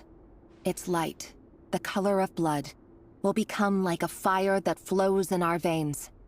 no matter how long it takes.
Hurry, everyone, and stick to the plan. Sir Dainsleif, what are you? Is this treason? You know what happens to those who betray the throne. Please, don't do this! It is the king himself who has betrayed the throne. He has betrayed all of Conria. If you have any love left for justice in your heart, you should join me. It's showtime. Dane and his group will handle the troops in the palace. Then Hraptatir and Rheindater will disarm the security measures. My job is to enter the prison and rescue Vedifalnir. Stay safe. Wish me luck. Look after my brother. Draw your blade. It is time for justice to prevail.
This place is filthy. And the smell is abominable. Clearly, the king doesn't allow his prisoners a single shred of dignity. This is dire. Found you. Hello, Mr. Vedafilnir. Ah, it's you. Surprised? Oh, wait. I guess surprise isn't an emotion that prophets feel very often. I certainly felt some surprise in the moment when I was blinded. Surprise at the king's sheer ignorance. Surprise at just how unfairly this world responds to words of earnest remonstration. I'm curious. What did you prophesize this time? It wasn't a prophecy. It was a word of warning. Someone had to say it. The king has forsaken all reason in pursuit of his obsessions. I simply told him that if he continues on this path, Khaenri'ah will surely fall. But he didn't listen. Worse still, he stabbed you in both eyes and locked you away. Dane asked for my help. The court is in complete chaos now, but I'm sure you predicted that. Everything is transpiring as I foresaw, yet I am powerless to change it. Fate is an immutable force. I can but lament as the inevitable unfolds. I do wonder whether giving a man the power to see the future does nothing more for him than slowly crush his spirit. Forgive my curtness, Vedafilnir, but the king did not suddenly turn on you today. His suspicions have been brewing for a long time. You can't have wisdom beyond the reach of your fellow man without attracting his fear and suspicion. There are things the king does not want to see. So, he doesn't want you having visions of them either. He blinded you because he thought this would make the visions stop. He wasn't entirely wrong. I did indeed lose my power to see the future. Right up until... Until what? Just now. I believe I saw something new. Well, tonight could go a lot of different ways. 5 of us banded together to storm the palace, also we could rescue you. This will go down as the most tumultuous day in Khaenri'ah history. I sense hatred in you. But also hope. A desperate hope that with the tyrant deposed, that will be the end of the story. But this is not the end. It is the beginning of a new chapter, in a whole new story. There are many men of honor and courage in this world, Rerir. But you are not one of them. You're not here for justice, are you? You're here for yourself. Is that a dagger? Interesting. Why not the polearm? It was always your weapon of choice. With your abilities, I don't doubt that you were able to recover some of your sight. But I also doubt that you want to make an enemy of me right now. Of course not. We're on the same side, aren't we? We could be. But I need you to be honest with me, Vedafilnir. At this point, you're my only hope for the future. You mean your future? With your beloved, Felindus? Yes. And I know there are bigger things at stake here. A dynasty, a nation, maybe the entire world. But forgive me, I care first and foremost about myself. I can't abandon the one I love to save myself. I just can't do it. But you see a broader picture of the future than I. You see the solutions to the biggest problems of our age. So tell me, what is my solution? What's the answer? In matters of fate, answers are either right or wrong. What will be, and what will not. Maybe you are willing to pay a certain price in the pursuit of happiness, but unfortunately, fate does not negotiate. That is the cruelest thing about fate. It is unmoved by your sacrifices. That can't be true.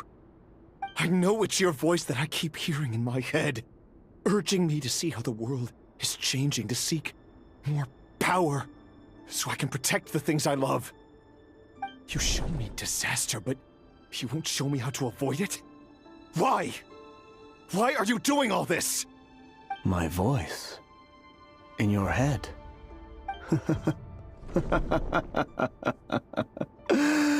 So, you hear it too. The voice that steals your mind, gains your trust, and drives you crazy. It turns out that we are not so different, you and I. Vedifalnir just broke into the strangest smile I've ever seen in my life, as if he'd discovered some monumental secret. But then he suddenly switched to looking extremely weary. Very well then. My advice to you is as follows. You must persevere. Whatever trials and tribulations you may face, be steadfast in the belief that they are your path to the future. For as long as you live, your story with Thelindis shall not come to an end. That is the only chance you have of fighting back against fate. It is up to you whether you believe my words. Regardless, that is all I will say on the matter. I have no right to intervene any further. I will hold you to your word. Thank you for setting me free.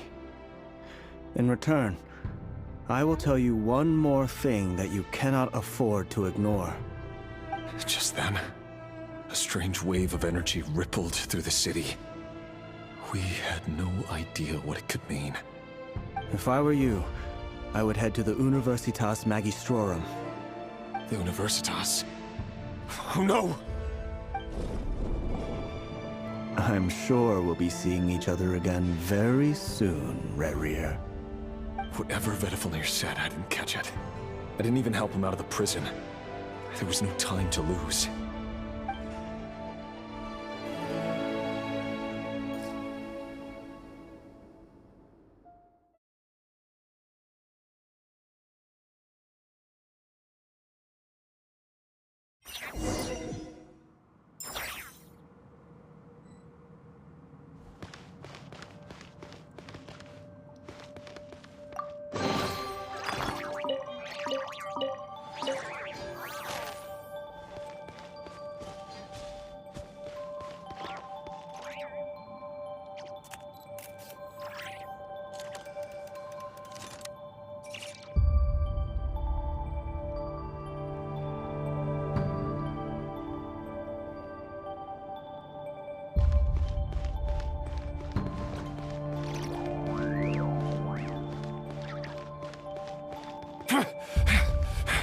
Monsters? Is this Rhindaughter's doing? Or the Universitas Magistrorum?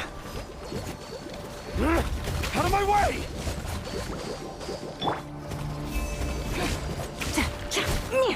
This is where you fall. Transfixed!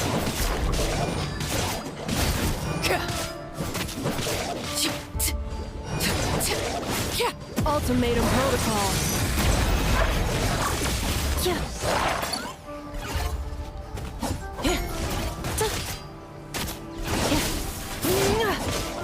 Ready, steady, go! The Universitas. That reminds me of a rumor I once heard. Allegedly, the king installed secret mechanisms in the palace and around the city. No one knows where they are or what kind of power they hold. But if they were ever gonna activate, it would probably be on a night like tonight. Help! Help! Hold on! Don't let them anywhere near you! Save me! I can't! Ah! That sounded like an explosion. So, the rumor is true? The king really went through with it? What other means does the king have at his disposal? They must run on power from the Abyss. And given it's a major center of Abyss research, anyone over at the Universitas will be in grave danger. I have to hurry!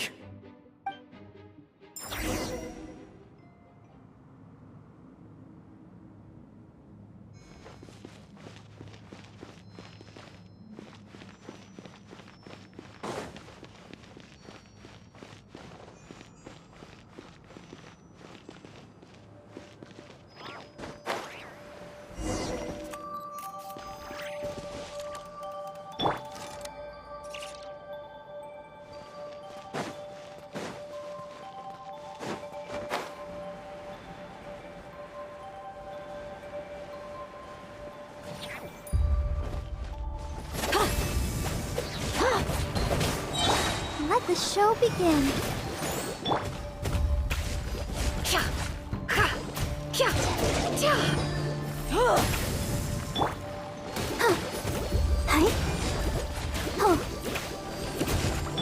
Cleanup sequence initiated.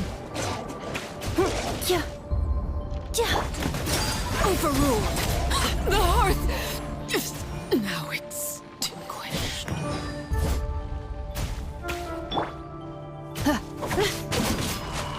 Defensive mode engaged.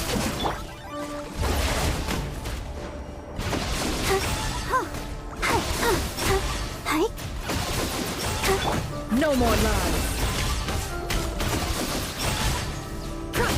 It all falls into place.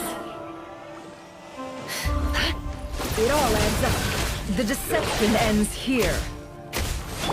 Cleanup sequence initiated. Annihilation mode.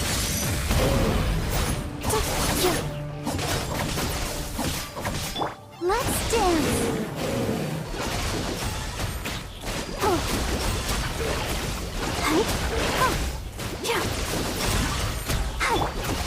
Transfixed. Witness my rise. Overruled.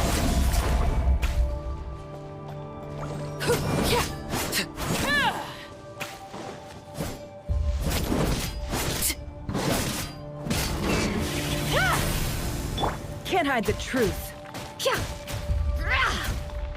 Let's see what you're made of. No more lies. Seek within. Transfixed.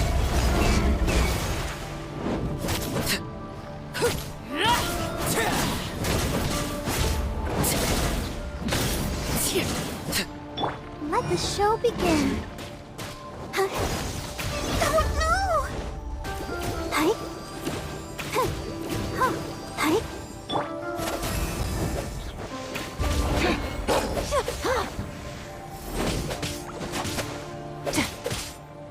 Defensive mode engaged.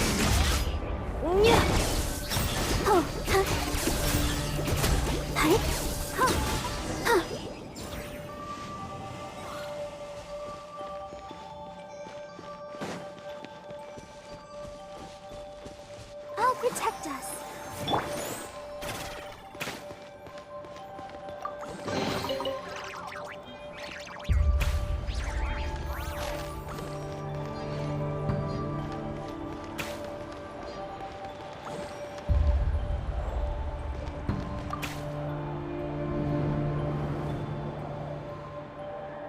Monsters. At the Universitas Magistrorum? Why now? Oh no! They're coming! It's no use. The table won't hold out much longer. The weapons. Where are the weapons? Of course. All the lab equipment was upgraded after the inspection last week, but the new weapons haven't been allocated yet. I'm done for. Is anyone there? I need help! Ah!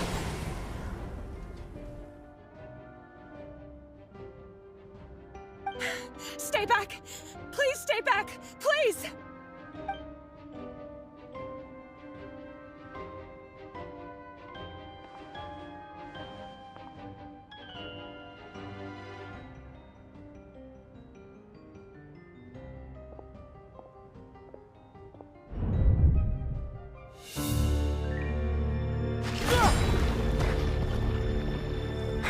What's that?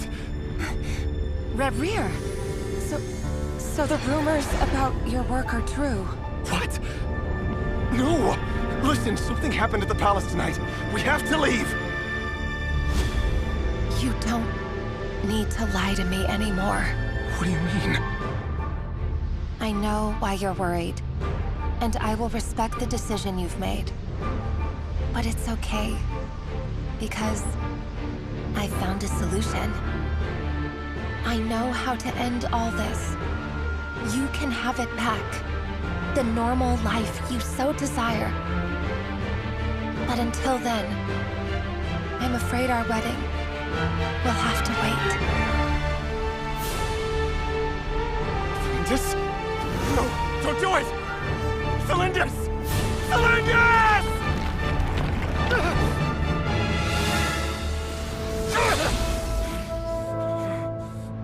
I told you, Rerir.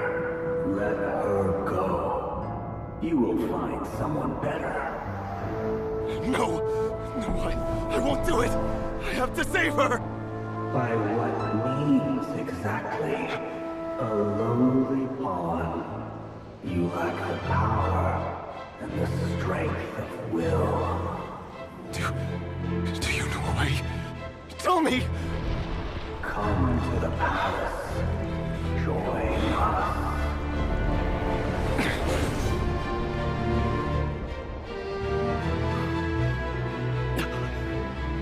Rerir, thank goodness we... Step forth and take your share. You made it. Not you too.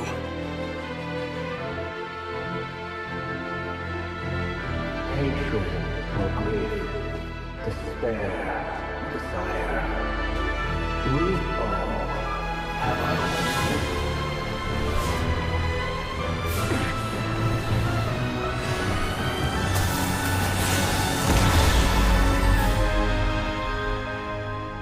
Rerir. Rerir. Celindus? Were you daydreaming?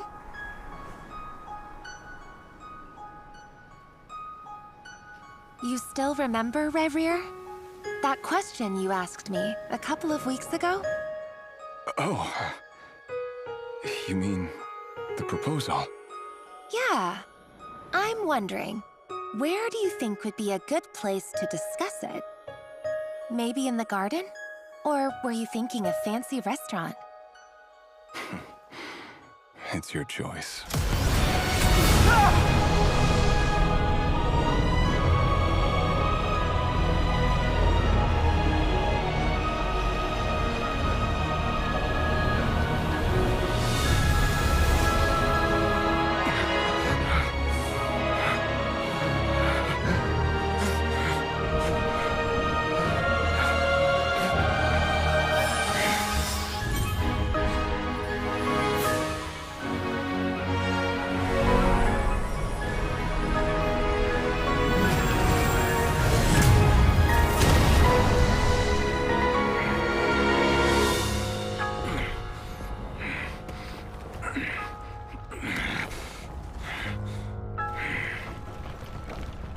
I will find you. And then... you can give me your answer.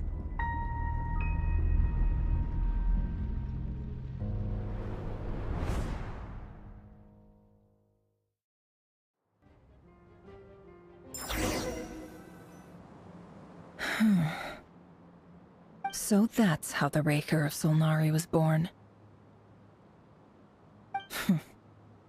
A monster created by circumstance is a monster all the same. Viewing other people's thoughts for too long can get uncomfortable. Right now, I'm feeling a strong sense of loathing. In a nutshell, the story of Conria is what happens when the truth falls by the wayside.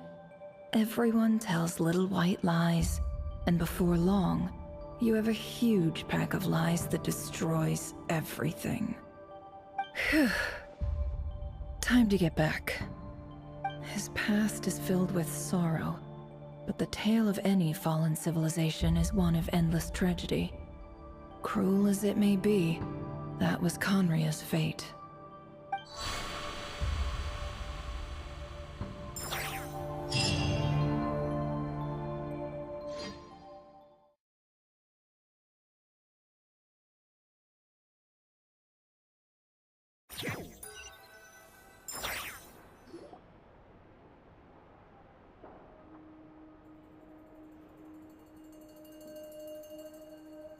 Everyone, I'm back. Can I get a standing ovation? Never! How are you holding up? Feeling okay? She's fine. boss is a pro. Yes, I'm fine. You will have seen the events of Rerir's life through my thoughts. It's now clear that he is just a regular nobody, driven by personal tragedy, as he said himself. I mostly agree. There's only so much we can know about him from his memories alone, but they did give us a clear glimpse into his life in Khaenri'ah. However, I would not consider Rerir to be a nobody. He was deeply involved in the events of that era. Yet, when the catastrophe of a generation strikes, nobody is safe. Sounds to me like you're speaking in riddles again. Is this you urging me not to abandon the people of Nod-Krai in their hour of need? That's not what I meant. Although I do hope you choose to remain a part of the plan. Without you, the mission ahead will be all but impossible. Then try to remember that I respond better to the carrot than the stick. And I don't appreciate being bossed around. Now, as for you, Missy, you were excellent. You stuck to the rules of the ceremony and kept your mouth shut the entire time. Bravo. Cool! So, can you fill me in on the deets now? Most of what I saw went right over my head. Patience. You'll hear the whole story, don't you worry. But let's meet up with the others first. It will save me narrating it twice. Yehoda? Yes, boss! Let me get that door for ya. That's more like it.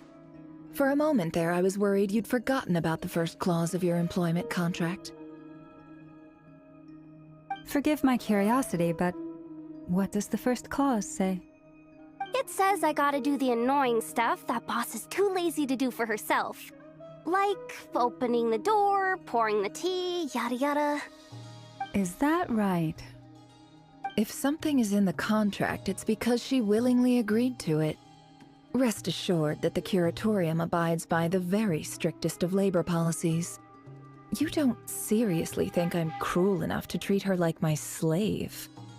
In any case, I've hardly shied away from my share of the work today. Hope I don't catch flints, and there's nothing I dislike more than other people enjoying themselves while I'm hard at work.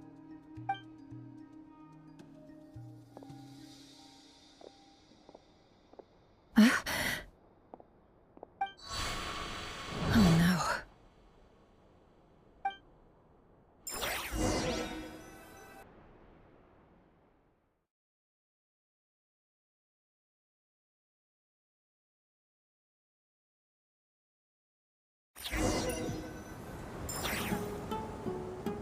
Sorry to disturb you, but we seem to have run into some trouble. Evidently so. Don't worry, I'm not about to leave you to fend for yourselves. I'm not that kind of boss. And it would go against the Curatorium's labor policy. I'm sorry?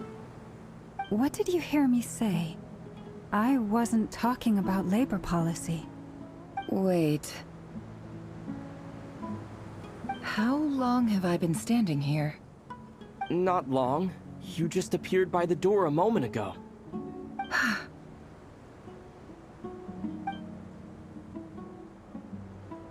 Boss, what's wrong? You look like you've seen a ghost. We've been tricked. We never left at all. Somehow I hallucinated that whole scene back inside the office. Hallucinated? But how? How indeed. This place should heed my will alone. All thoughts and actions that occur in here are just a result of pawns moving across the chessboard in a So you control everything in here? More or less. But yes, it's a special technique of mine. Has anything like this ever happened before? Only once. It was the first time I used the chess set. Is there any similarity between what happened then and what's happening now? I suppose my thoughts are a little turbulent, which was also the case my first time. Is there anything I can do to help? The first clause of your contract clearly states that I only need your help with things that I'm too lazy to do myself. Meaning, you're not feeling lazy right now? Meaning, this is not something Yehoda can help with. The chess set is a personal treasure that I alone understand. I must be the one to find our way out of here. Boss, it's fine. Really. Let me do something useful. Oh, listen to you. Whatever would I do without you, Yehoda? What? Really? Yes, really. Where would I ever find another employee as obedient and servile as you? God forbid anything ever happens to you. Oh, okay. Well, anyway, I was thinking of fetching some water. There's gotta be a source around here somewhere. I suggest everyone finds someplace comfortable to take a rest. We gotta conserve our energy. Even though all this chess malarkey doesn't exist in a physical sense, mentally speaking, it's all real. And so is our tiredness and fatigue. You don't want to dismiss mental fatigue. Just because it isn't physical doesn't mean it's any less serious. But anyway, I got your backs, so don't worry about a thing. Don't I have the best employees? Jealous much? If we can find a suitable time, I'd love to borrow Yehoda for a day to help out at the Frost Moon Scions. Would you be amenable to that, Boss Nefer? Oh, Lauma. Have I ever told you just how pretty you are? Beauty runs from the tips of your antlers to the depths of your imagination. Time to rally, everyone. Follow me.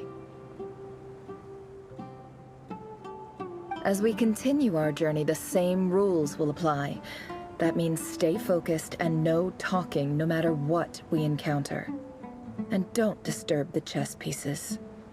You have my word that I will get us all out of here.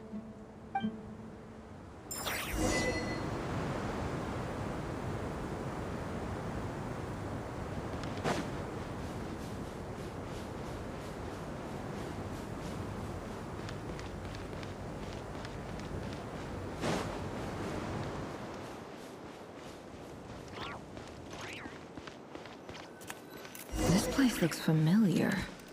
That's not a good sign. I wasn't expecting visitors at this hour. Wait, is that? Oh, it's him. There you are! Sinue's been looking for you all day. I think he has some news for you. Oh yeah? What were you doing just now, Uncle Retinue? Hiding away some more loose change? I know I saw some Mora. What do you mean, loose change? Oh, come on, I'm too old for this. Just pretend you saw nothing.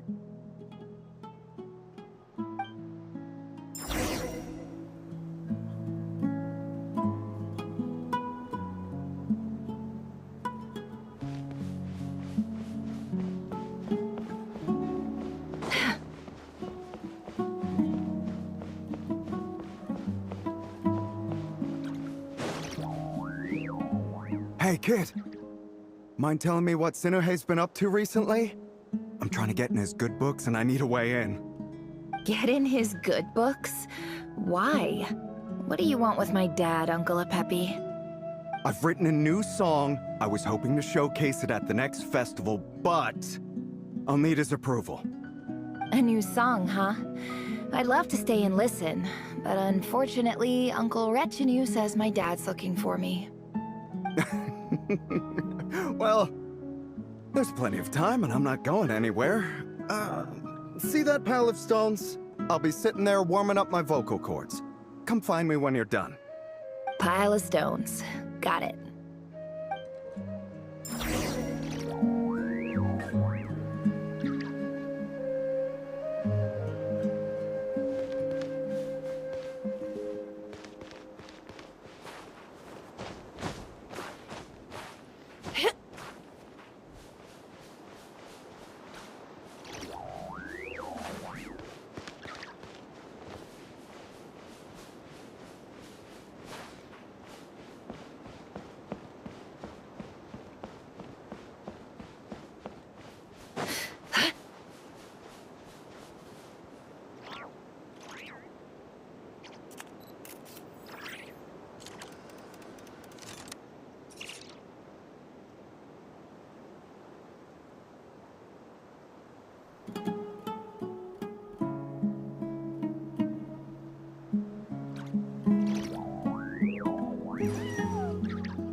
Hi, Dad. Uncle Retinue said you were looking for me. Ah, there's my little princess. If you'd gotten back just a little sooner, you could have shared the spoils of war with me. Spoils of war? Who were you fighting against, Dad? It was just a figure of speech. The aftermath of a sandstorm is no time to be waging war. I was talking about our war against thirst. I went out to fix our water supply problem, and now I'm back. Which means... We have a well again! That's right. I found a new one and brought back as much water as I could carry. It should last us for a good while. If it wasn't for these blasted sandstorms, our wells wouldn't be caving in. You wouldn't be spending all your time out searching for new water sources. As the chief of our tribe, I'm supposed to be leading us out of hardship and poverty, onto better things. You know how prosperous our ancestors were. I've told you all the stories. And look at us now, squeezed into these hovels. No one would choose this, if it wasn't for the endless wars over the years. But things are looking up. I started working with some folks from the academia a few months back. They gave me some contacts in return for my assistance in the desert. So you're the academia's helper now? Special ambassador, they call it. Think of it as a partnership. It's nothing bad, okay? We've been isolated here in the desert for too long. Seeking opportunities elsewhere is the best thing for us, and the fastest way to progress. So, do you get anything good out of being a special ambassador? Of course. My luck's improving all the time. One day, I swear I'm gonna lead us out of this place. We'll find somewhere new. Somewhere better.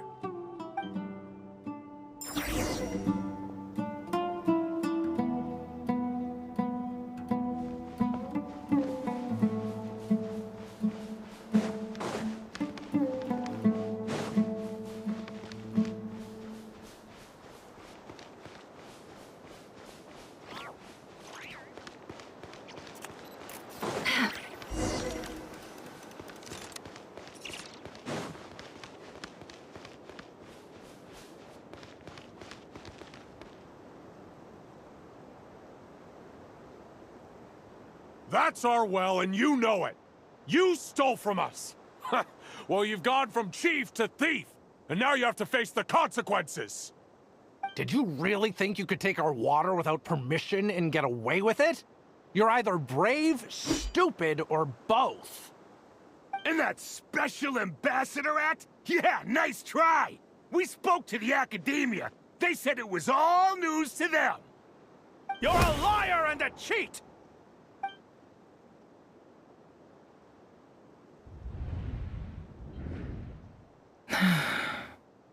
I heard Yehuda gasp, but I don't blame her. Most people are terrified by the sight of blood. Corpses strewn across the ground. The wounds are clearly from scimitars and daggers. The desert dwellers' weapons of choice. There's a handwritten note on the ground. Let's see what it says. Halil, this is Sinuhe, chief of the Shimti tribe. Surely you remember me. I was the one who helped you and your colleagues avoid the quicksand in the desert. This is my second time writing to you. I assume my last letter must have gotten lost in the mail, as I didn't receive a reply. I hope this one makes it to you safely. I'm writing to you because I need some help. That sandstorm the other day completely blocked up our well, forcing me to look for another water source in Iab and Unut territory. It was a matter of survival. Praise the gods. The well of the Iab tribe was intact. It was my last resort. I drew what water I could and left, but not without being spotted. I fear they will retaliate. You told me to write to you if I ever needed help. You said you'd be my ally in the academia. I urgently need you. to formally recognize my title of Special Ambassador and send some of your people to assist me for a few days. It's the only way I can convince them that this was the Academia's decision and prevent them from retaliating. This is an emergency. Please send help as soon as possible. Looks like this letter never got sent. The writer died a grisly death, and the letter was trampled into the ground. It's badly defaced. Some parts are barely legible. What a ridiculous lie the surviving Shimti tell. Their whole village was butchered over a sip of water.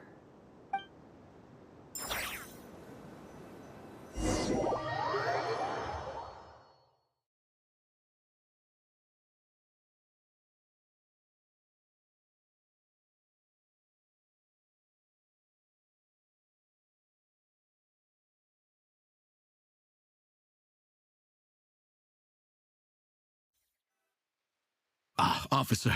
Welcome. Welcome to our humble village. I thought you would at least have the courtesy to provide some respectable libations. This is the finest wine our village has to offer. I promise.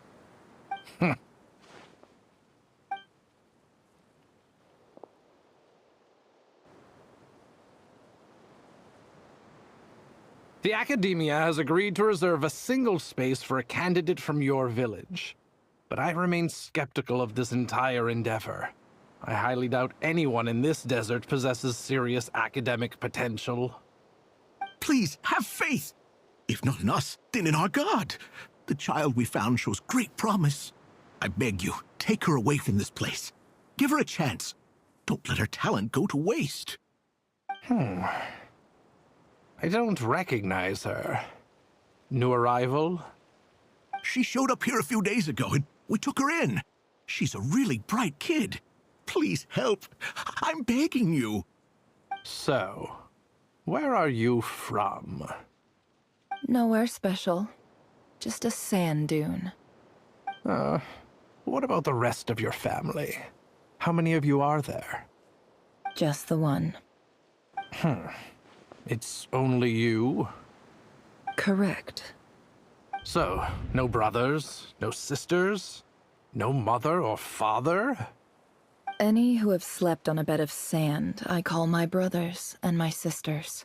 Apart from that, I have no family. All right. Get over here. Sign your name on the form.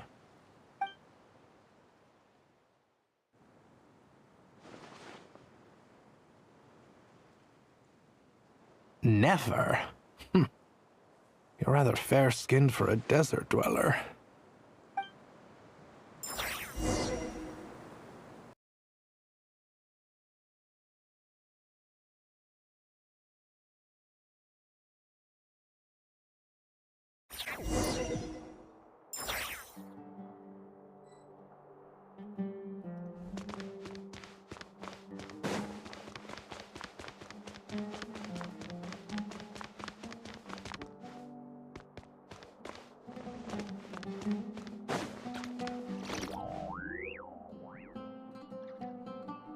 Nefer, this term's assignments have been issued already.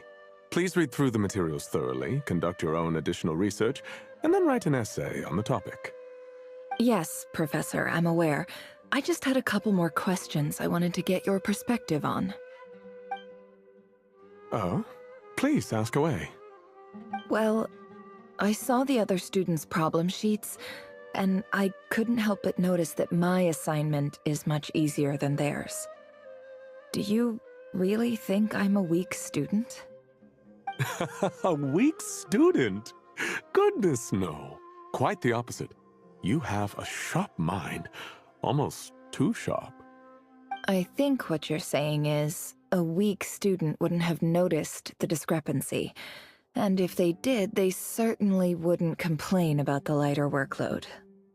You see, sharp as they come. You see things the way they are. And I'm sure you know why they're like that. Because of where I come from. Because I'm different. I'm sorry, Nefer. I don't like it any more than you do. It's just... Anyway, you said you had a couple of questions. What's the other one? I wanted to check. If someone sent me a letter to the academia, where do I go to collect it? Ah, your family wrote to you. Well, as long as they put your name on the envelope, someone should hand it right to you. Not exactly. It's not even a recent letter. I was just curious where the mail would end up if no one collects it. The House of Dana, I expect. I know there's a box for unclaimed mail somewhere in there, probably sitting on a shelf. Whatever you're looking for, that'd be the place to start. Okay, got it. Thank you, Professor. Oh, don't mention it. Honestly, I feel like I failed you. I'm supposed to be your teacher, but I haven't taught you anything. Hey, don't say that. You're a great teacher, and you do your best for all your students. But the rules are the rules. You're not allowed to teach students like me. It's not just the academia either. The whole world bends over backwards for the successful and leaves the losers to suffer and die. Oh, my dear child. Don't tell me you've given up on life already. I haven't. I just think that if you want to make it in this world, you have to find a way to become successful.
This must be it. A big cardboard box full of unclaimed mail. And let's take a look.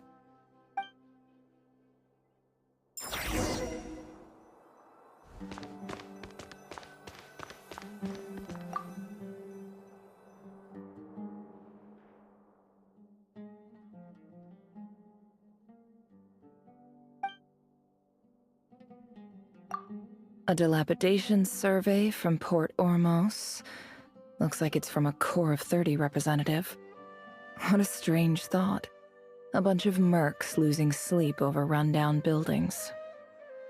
This one was never even opened. I guess the recipient didn't care what the Core of 30 had to say about anything. Who was it addressed to? I don't recognize the name. But it must have been a Ksharawar professor.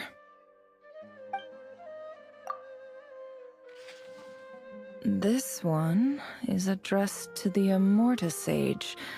The title is Changes Observed in Satyavada Life Symptoms. Why do all these letters read like full-blown dissertations?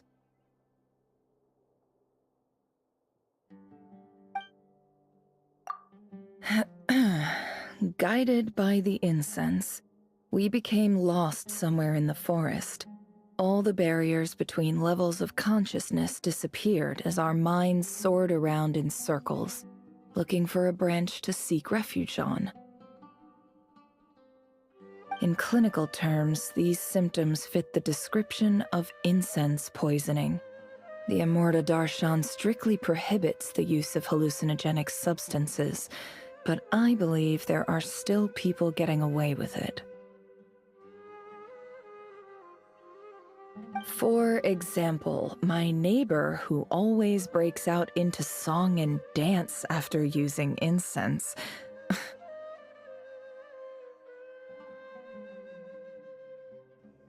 This seems like something the academia would want to know about.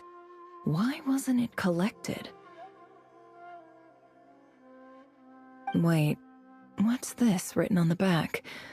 It's so small. The note says, "The sender authored this letter while under the influence of mushrooms. I would send it back, but no return address was provided. Stamped by the Grand Conservator of the House of Dana."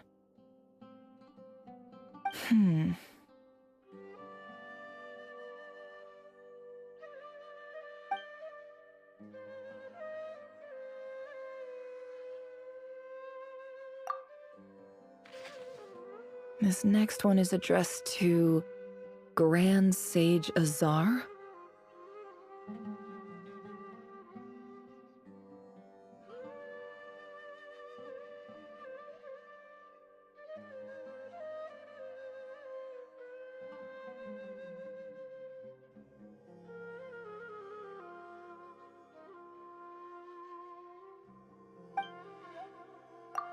A few words of protest regarding recent changes in Sumeru's educational. In recent years, the academia has taken on a small number of students from the desert region, as per the policy to this effect. However, it appears to me that these students have not, in fact, been provided with educational opportunities that are, in any meaningful sense, equal to those enjoyed by their peers. As well as receiving dumbed-down assignments and perfunctory tutoring, they do not even have full access to the Akasha system. Education is the fundamental purpose of this institution, which should go without saying in a nation whose founding virtues are knowledge and wisdom. I ask you, is the lip service we pay to the policy of education for desert students truly the standard of pedagogy to which the academia aspires? As Grand Sage, policy decisions are your prerogative. But do not forget your roots. You and I were once students too, as was everyone else in this institution. I do hope you will give some serious attention to this matter.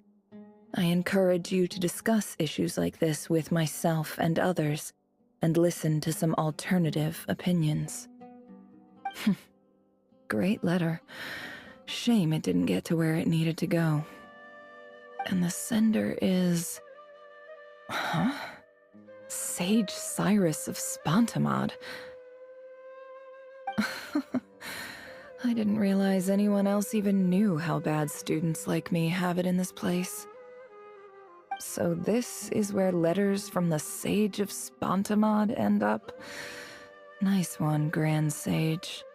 Really enlightened leadership.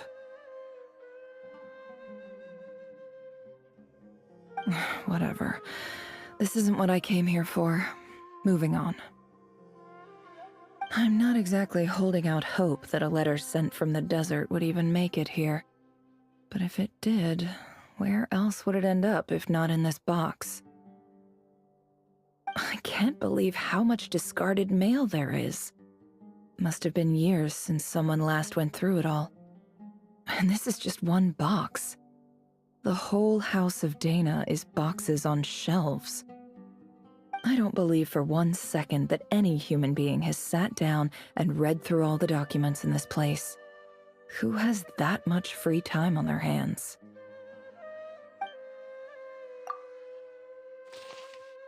Wait, could this be it?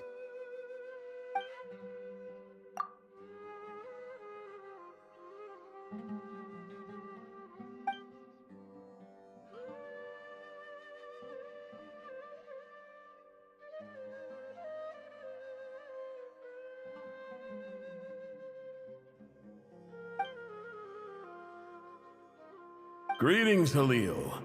My name is Sinuhe, chief of the Shimti tribe. I was the one who came to you and your colleague's aid when you ran into trouble in the Great Red Sand.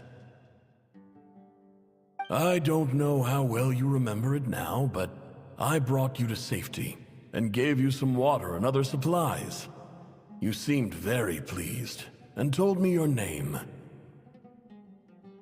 In my tribe, learning a person's true name is serious business, and I therefore see you all as friends. You were kind enough to leave your contact details so we could stay in touch. The Shimti tribe lives a harsh, nomadic existence in the desert. You were sympathetic towards my plight, promising to make me a special ambassador of the academia and help us find a way to make a better living. This brings me to my reason for writing. Our tribe has fallen on particularly hard times, and I would like to ask for your assistance. There was a terrible sandstorm a few days ago, which blocked up the well in our land.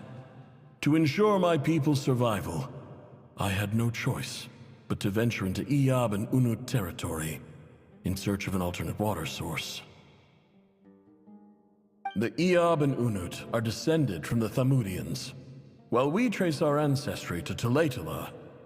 We worship the Lord of Flowers and have had relatively good relations with our fellow tribes up until now. I found a well belonging to the Iyab tribe. They declined to help us, but I really had no other option. So I took some water to keep me and my tribe alive. My actions are certain to incur their wrath. When we met, you assured me that you would be my ally in the academia. I would like to take you up on that offer, because I really need your help. I wonder if you could send an academia representative to meet with me. That aside, the last time you were here, you mentioned that the academia had started accepting students from the desert, and I told you a little about my daughter, Nefer. We have next to no resources here in the desert, and my power and influence are limited. Would you consider enrolling my daughter at the academia? She is a smart girl. I know she won't disappoint you. From the outset, the academia never took you seriously. Those things they promised were just empty words. I doubt they even remember the name Sinuhe. And you were so emphatic that your luck had finally changed for the better. You swore you'd lead us to a better place one day. You spoke with such conviction, like you were the most powerful chief in the whole desert. You liar. You lied about everything. You promised the world and delivered on none of it. And who fell for it? Just me, by the looks of it. Despite your best efforts. Which makes you a pathetic liar. You weren't even any good at it. I think I'll take over from here. Let me show you how it's done.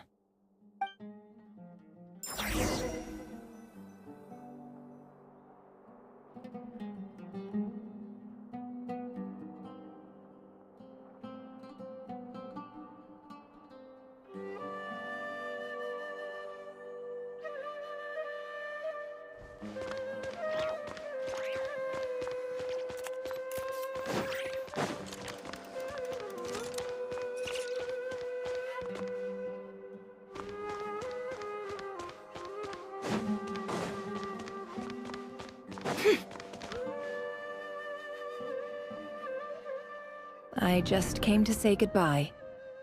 Thanks for everything you've done for me in my time here. Nefer? You packed your bags. Where are you going? I'm quitting. Something's come up in my hometown. Gonna head back and deal with it. Huh? But this was a hard-won opportunity for you. You know that better than I do. It was, but it doesn't matter. I have more important things to deal with, and they can't wait. Oh, and I didn't want to overfill my bags, so I left some incense on your desk.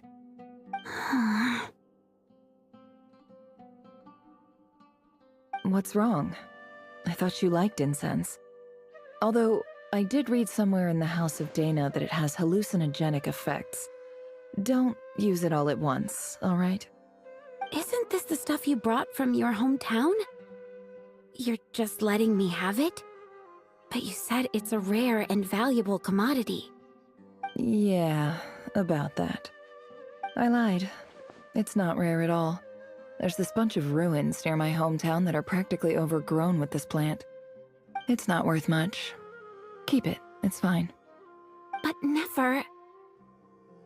All right, that's all from me. You take care.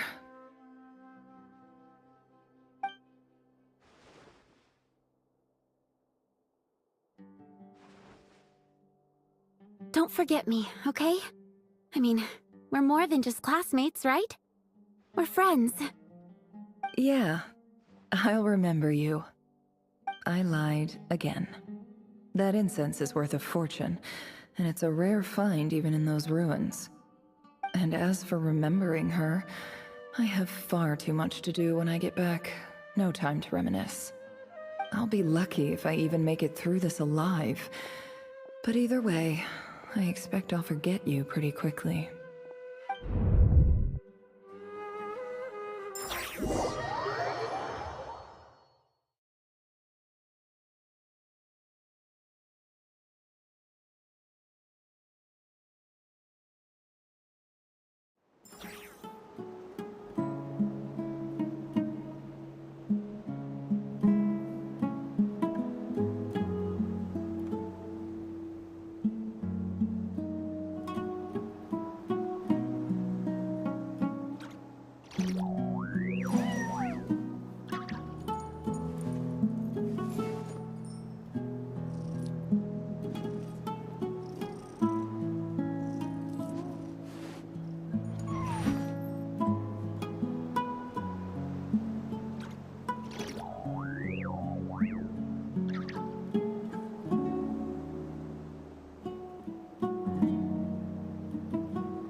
Don't trust your eyes uncritically.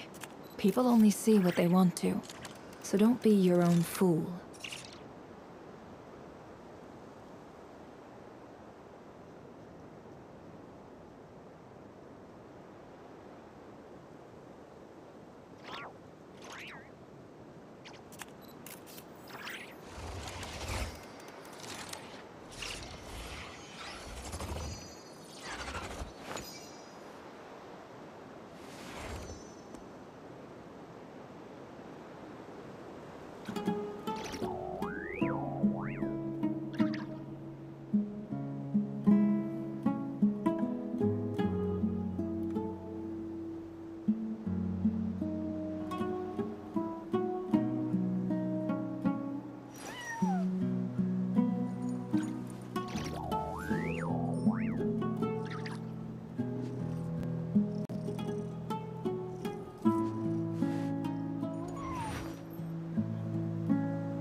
Emotions are like a raging torrent that surges through the mind.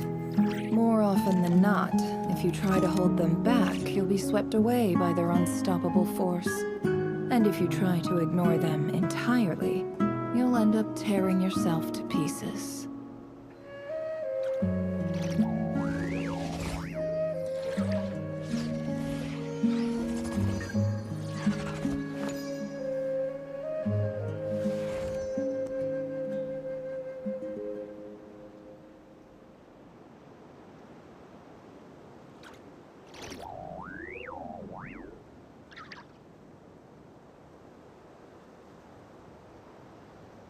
Don't trust your eyes uncritically. People only see what they want to, so don't be your own fool.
Why does Ashru sit up on the counter? To welcome our clients, of course. A kitty's gotta earn his kibble somehow.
trust your eyes uncritically.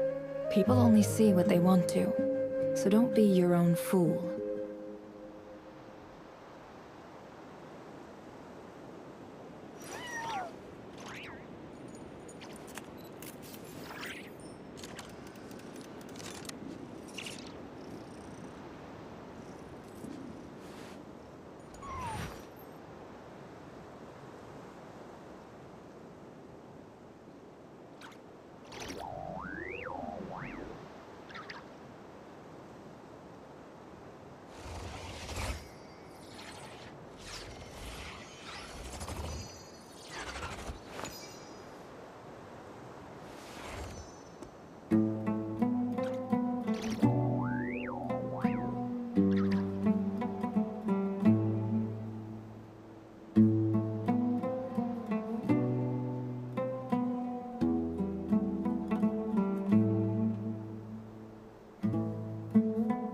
Why does Ashru sit up on the counter?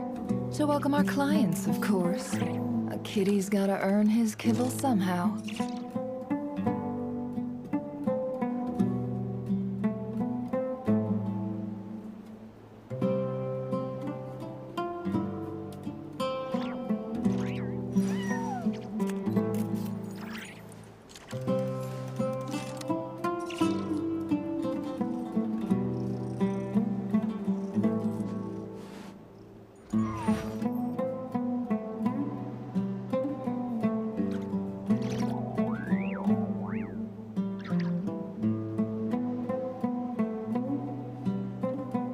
Don't trust your eyes uncritically.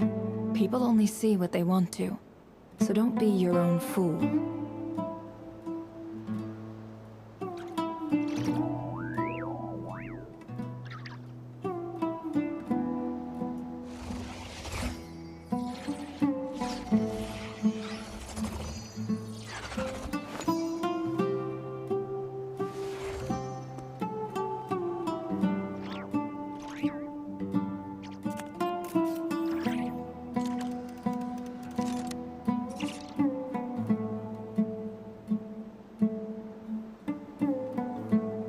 Why does Ashru sit up on the counter? To welcome our clients, of course. A kitty's gotta earn his kibble somehow.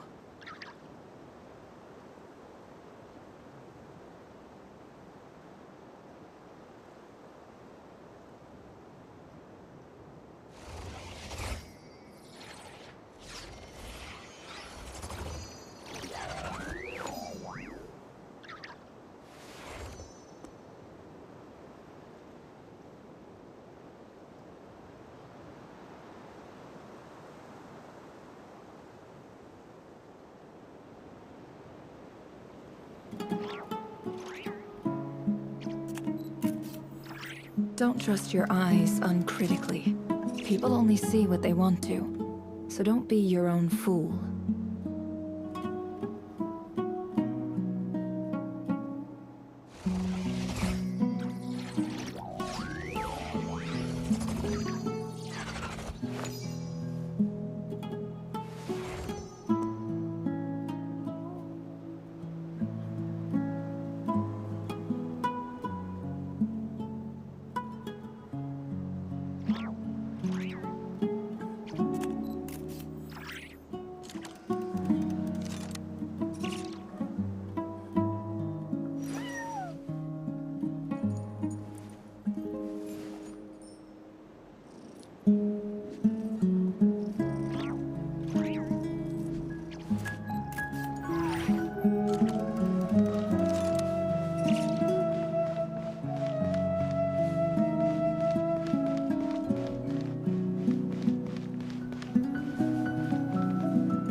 It's a pleasure to meet you, Mr. Arif. So, what does the Academia want? Since they've sent their special ambassador, I assume there's a big business deal to be made. If not, I'd be very disappointed. Please, sir, lower your blade. You're lucky I'm the one they sent. Not all special ambassadors share my admiration for the Iab people. The ever-shifting balance of power in the desert reduced the once great civilizations of this region to rubble and sand. But the story of the Iab has a very different trajectory. Others grew weak, but you grew strong, beginning in obscurity and moving to prosperity. You're the only ones who defied the trend. Huh. So, you do know who you're dealing with? This well is the perfect symbol of your strength, is it not? It used to belong to the Unut, but it looks like you have control over it now. You're not wrong. But I'm sure you didn't come all this way just to flatter us. Of course not. I came to bring you some very good news. Some information that recently came to light, which might just be your ticket to freedom. Records uncovered by the Vahumana Darshan show that a certain well currently under Iab control is built on top of some ancient ruins. These ruins are of great archaeological interest to the Academia. I checked the map carefully on my way over here, and I'm confident that this is the well in question. The Academia is offering 50 million mora in return for excavation rights. 50 million? No, wait. If these ruins are as important as you say, 50 million's a little low, don't you think? Don't get greedy, Iab. We know far more than you think. We know that you seized this well by force. Wasn't that the first step in your rise to power? To drive away the Unut and steal their water supply? So what if it was?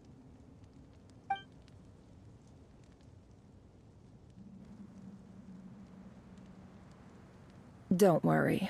As unscrupulous as it was, it's something we're willing to overlook. The Academia is only interested in dealing with the de facto power holders in the region.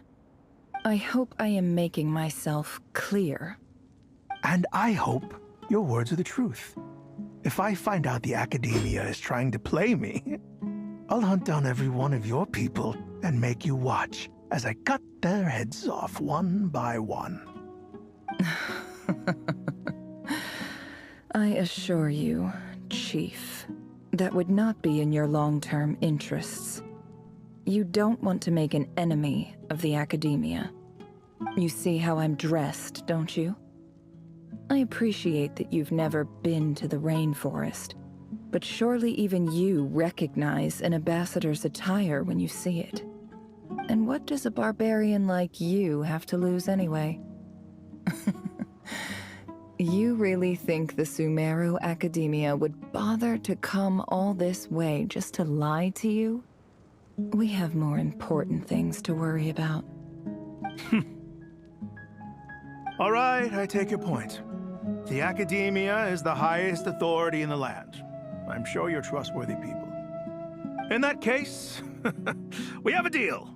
We will sell you the excavation rights. I'd like to thank you, Ambassador. This is good news indeed.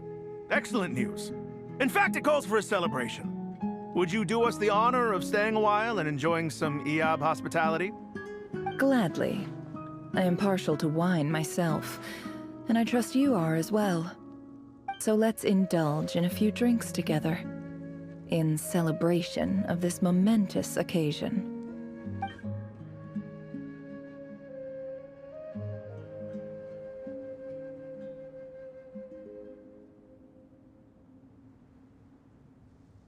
Chief!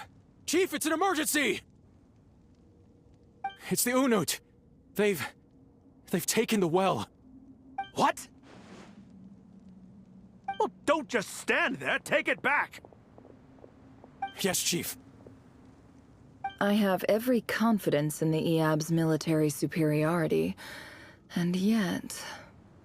What is it? The Unut's response was alarmingly fast. The day after we reach a deal, they seize the well. This can't be a coincidence. Perhaps there is a traitor in your midst. I don't think so.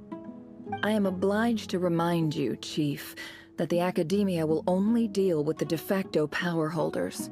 If you cannot regain control over the well, I'm afraid you won't see a single mora of that 50 million. No! Please, Ambassador, just give me some time. I swear the Unut will not get away with this.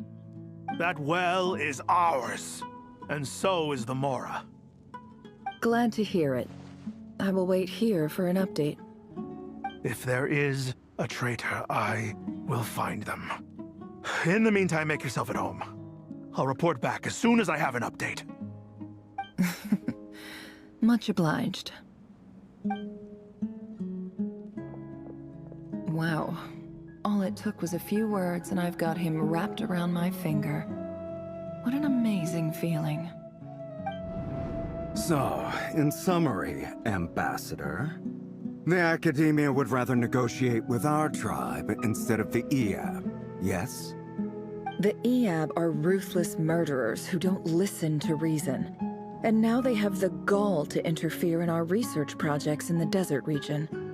So let me ask you, Chief, if you were the Academia, what would you do?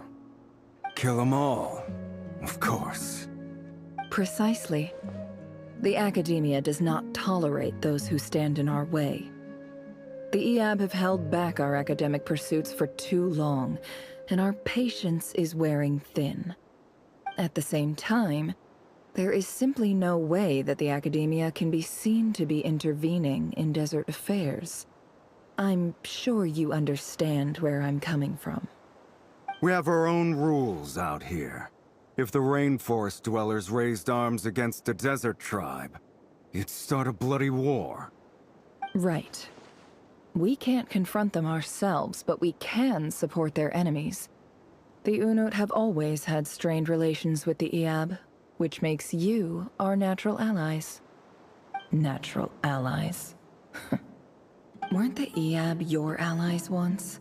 You were quick to send them after us to protect your interests back when we stole that water. And now look at you. You're at each other's throats. Let me be clear. The Academia wishes to collaborate with the legally recognized rulers of the desert in this matter. We are asking for excavation rights to that well, and our offer is 50 million mora. Say no more. I believe we have an understanding. Good. Then I suggest you get to work. Get us access to that well, and the mora's yours. You see, Dad? Lying is easy when you know how. People will believe anything.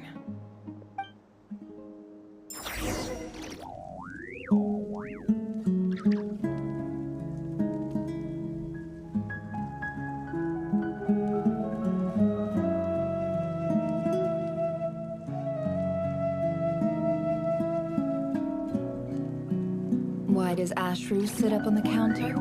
To welcome our clients, of course. A kitty's gotta earn his kibble somehow.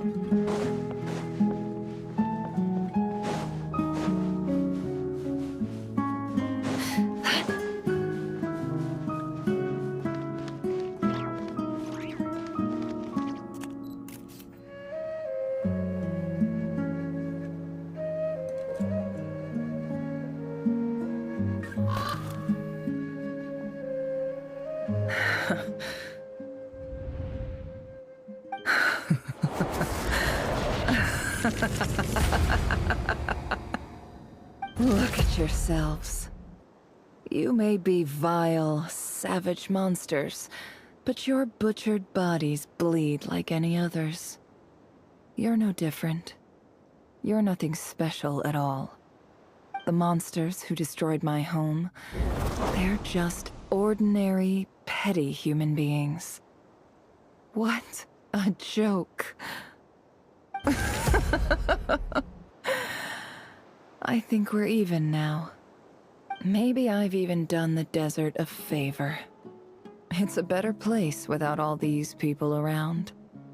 Oh, Sinuhe, my gullible fool of a father. Perhaps if you'd been as ruthless as I was today, our tribespeople would still be alive. In this dog-eat-dog world, a chief needs to be tough to survive. But you couldn't do what had to be done. So I did it for you. Nefer, it's okay. All of this is in the past now. I believe I remember you promising to remain silent. Yeah, but even so... Yehoda, is there anything you can do to ease the tension?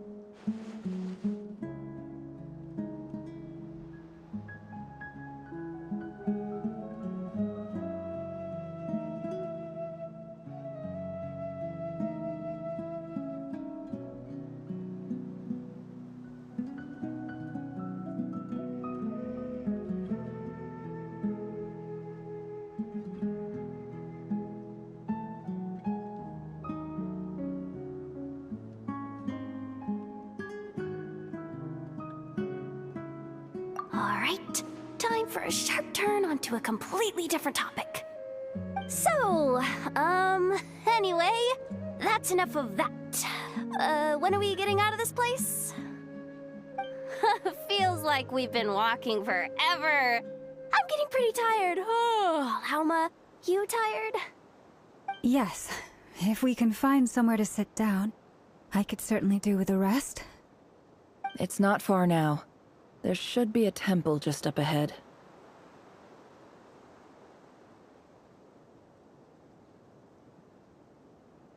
Yes. Really?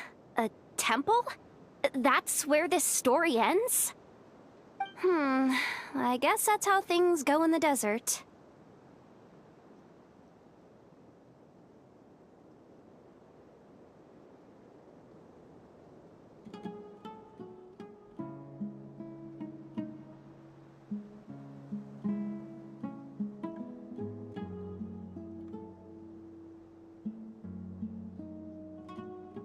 Desert dwellers can never escape their destiny.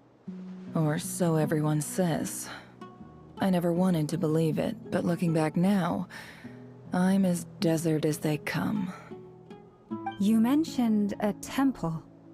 What's waiting for us there? My biggest trade secret of all. Ah. Then I'm guessing it's where you got your power from. The power to peer into other people's minds. I didn't know you were clued up on any other religions. I'm no expert in the history of Sumeru, but since you come from the desert, I would imagine it has something to do with King Deshret. Sounds impressive.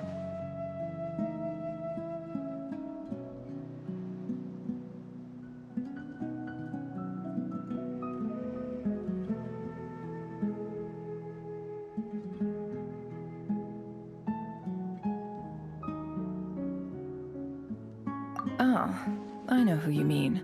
General Mahamatra Sino. The spirit of Hermanubis dwells within him. That's Boss Neff for ya. She knows everything. Sino's hardly a figure of obscurity, but I know about Sethos too. What about him? Is he a big deal or something? Well, he's not a small deal, let's put it that way. Please, this is the bare-bone basics. Save the flattery. Thanks for your patience, everyone. I'm sure it's been a lot to take in. With any luck, that's our exit just up ahead.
Uh-oh.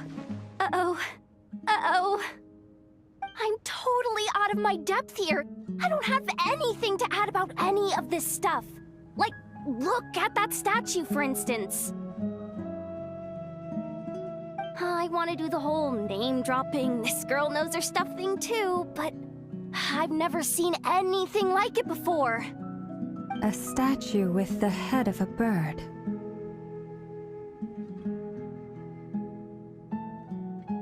That's Thoth, the Ibis King, one of the 7 pillars of King Deshret.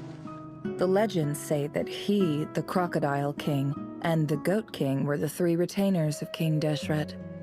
Let's take a look.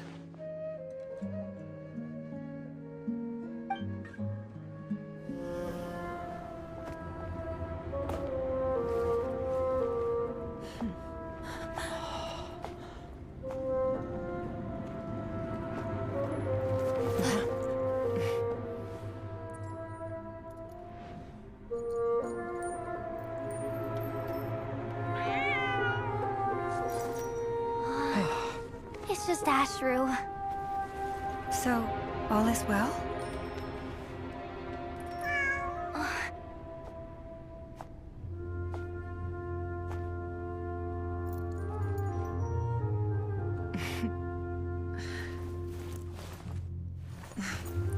Typically speaking, at this point, the world disintegrates.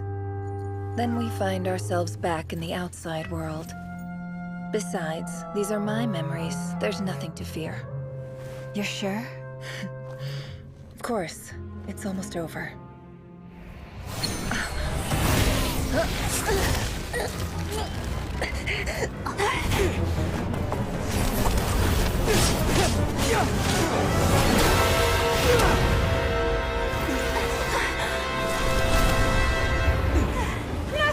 Hold on!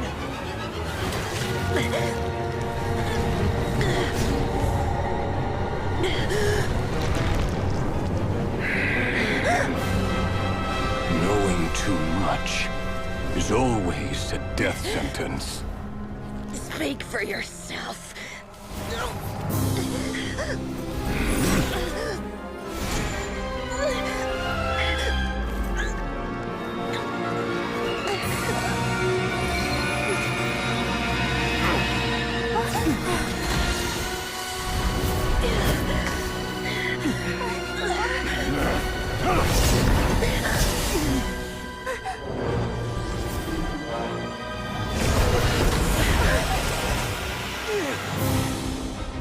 How repulsive.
Timed that pretty well, didn't I?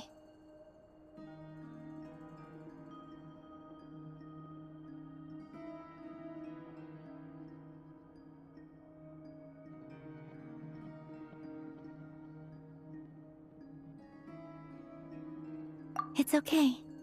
I'm just glad no one was hurt. Paimon noticed you doing something too, Dainsleif. Were you helping get them out? Of course.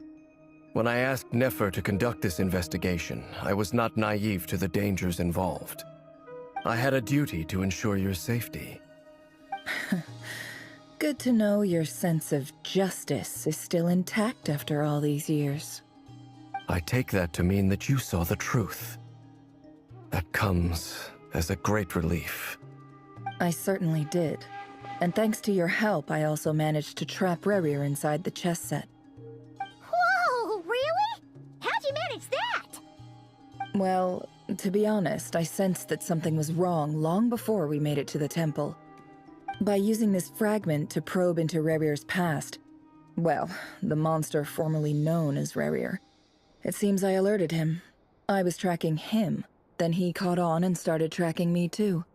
Can't say I'm surprised. But how did he track you through your thoughts alone? That shouldn't be possible.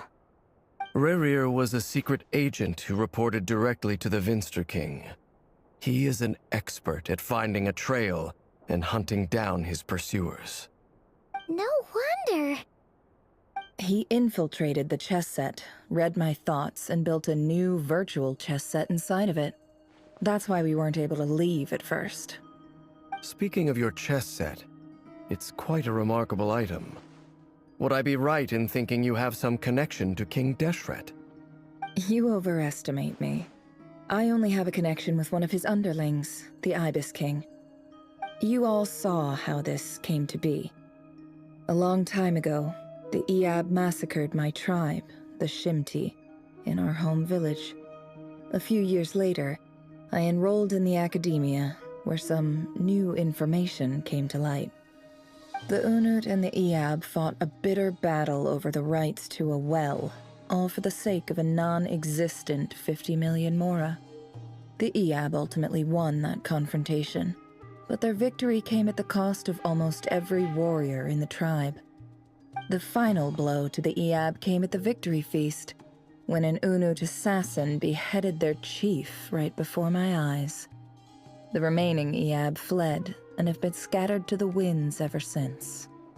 Having gotten my revenge, I returned to my hometown, where to my surprise, the nearby temple was still standing. There it was, seemingly immune to the relentless hostility of the desert, while my tribal home lay in ruins. As I stood there gazing at the temple, I noticed a cat just outside.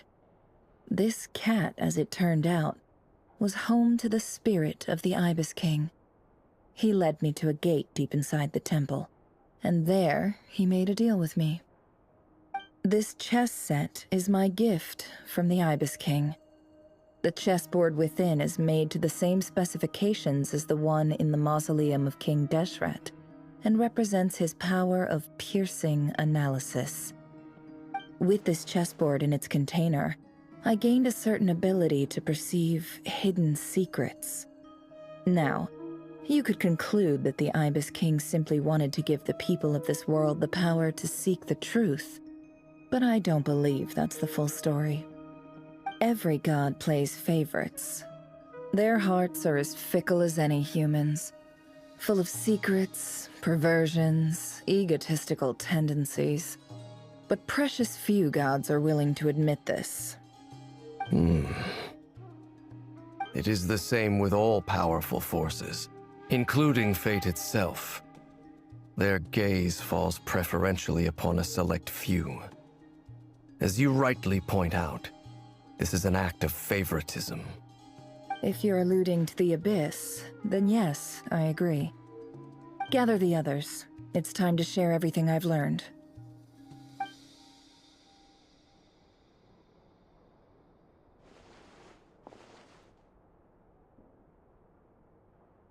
Thank you all for being here. As promised, I did some further investigating into the Raker of Solnari's background. I am pleased to report that the investigation has been most fruitful indeed. The Raker of Solnari, real name Rerir, was once a Khanrian subject who served the Vinster King. I will now share the important details of his story. Please save any questions or comments for the end.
So that's why he's so obsessed with the moon.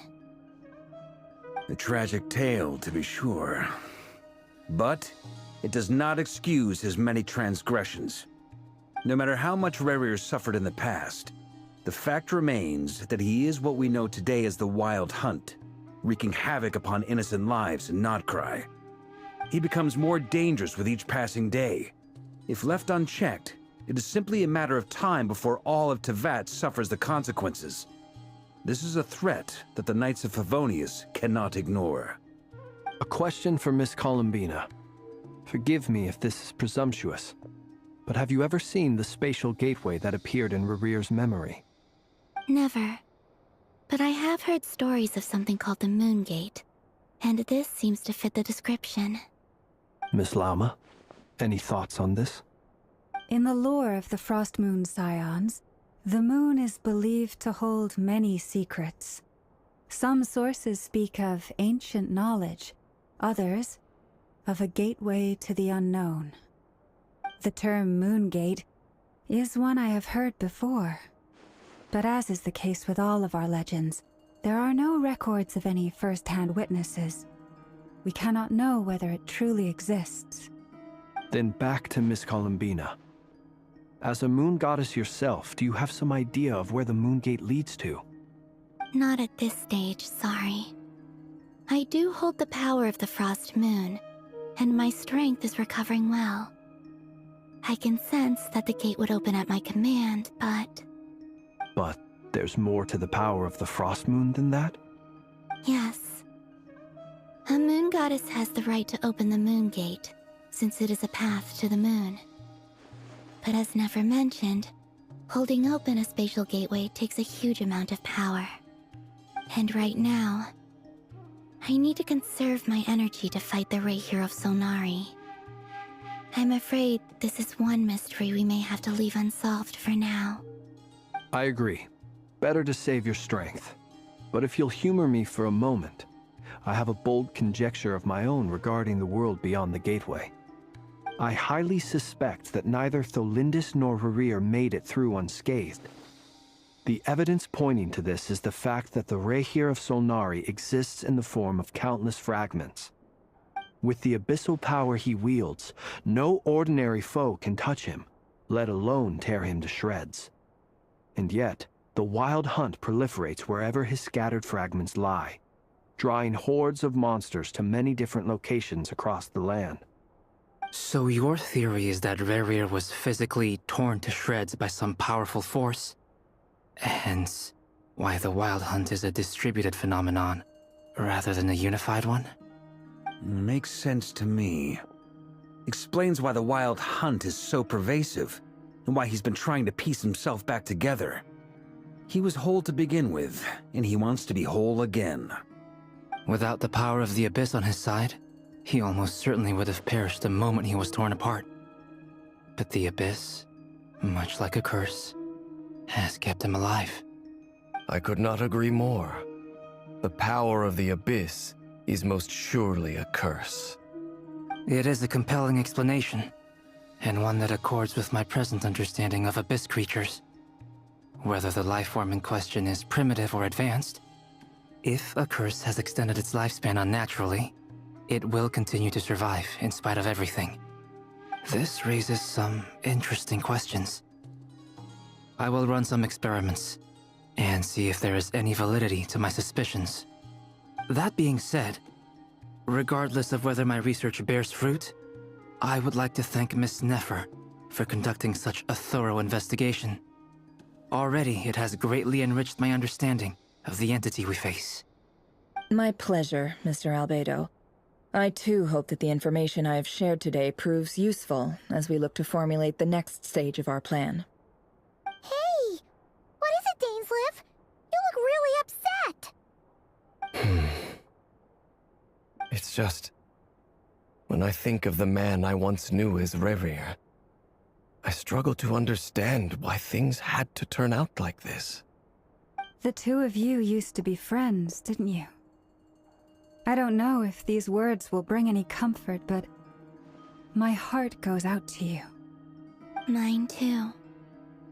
We can never know all the hows and whys of the way things are. The moon and stars are full of untold secrets and lies, and the skies are host to many more mysteries than these alone. Yet, none of that can begin to compare with the complexity of human life. Those are the first comforting words I've heard in a long time. Thank you, both. Well, I think this is a good place to end today's meeting. I'm sure Nefer needs some time to recover. She's been through an awful lot today.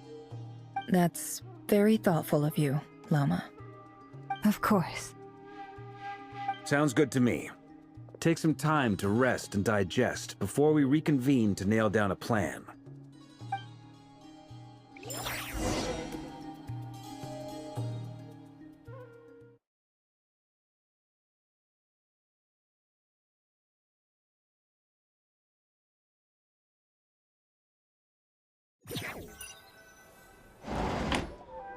Hey, is this a bad time? Hope I didn't kill the conversation. No need. Come on, let's talk outside.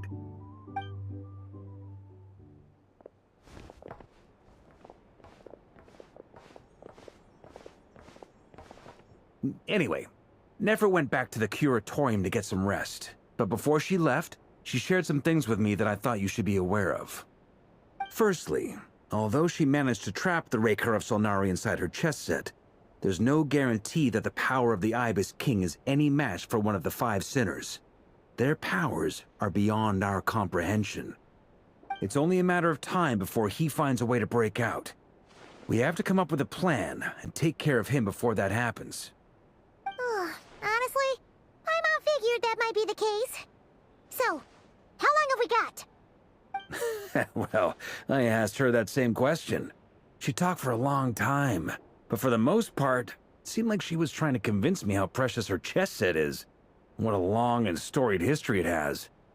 It felt like some kind of sales pitch, you know? The kind where you end up handing over Mora against your will? Anyway, after all that, she finally answered the question. 2 days, at most. 2 days? Holy moly! Can we even recruit enough help in that time? That remains to be seen. Which brings me to the second issue. Dainsleif is obviously conflicted about this whole thing. But given how little time we have, there's no way we can pull this off without his help. You have some history with him, right?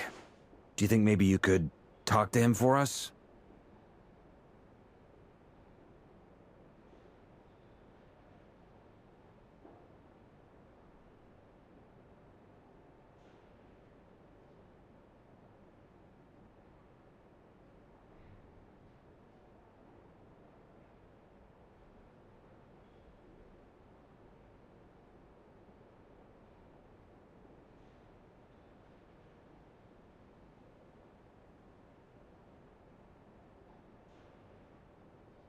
Great. I appreciate it. All right, on to item 3. So, Albedo, Durin, and I put our heads together and came up with a plan. Can't promise it's gonna work yet, but at least it's a start. We figured we'd bounce the idea off you first. We'll explore it further once everyone's recovered.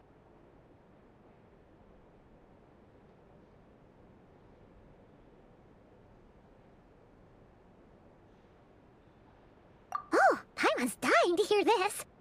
All right, so here's what we're thinking.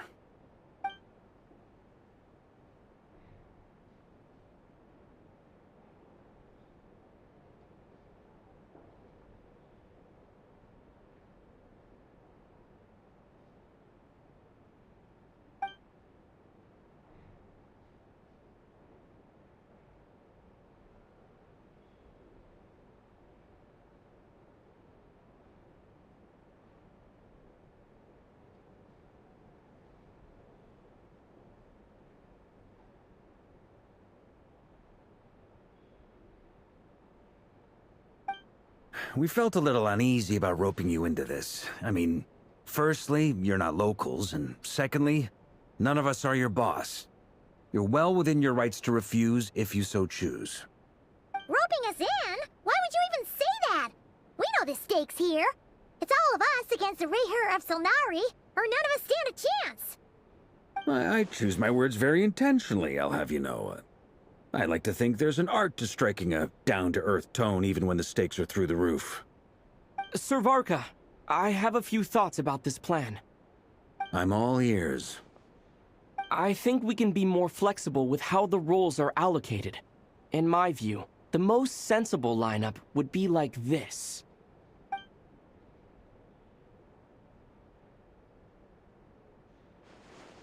I see your point, yeah. But if that's how we're going to approach this, you'd better make sure you're ready. To be clear, I don't doubt your abilities. Far from it. I just want to make sure. Are you really willing to take all this on? I want to do everything within my power. The Rahier of Solnari is a truly fearsome opponent, and if I do my part, it'll greatly reduce the risk for everyone else involved. Well, that tracks with what I've heard. Jean's mentioned in her letters that you're so diligent it's almost abnormal. As in, most people weigh up the risks and rewards in situations like this. But you seem to just march towards danger without a moment's hesitation. Of course, everyone appreciates a fearless pioneer. But all that aside, I'm the Grand Master of the Knights of Favonius, and you're our honorary knight. I want to make sure your courage doesn't come at the expense of your safety. Thank you, Sir Varka. I should be the one thanking you. It means a lot to have you on board. I'll give some serious thought to your suggestions.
This is a thorough plan, but I do have one last question before we take action.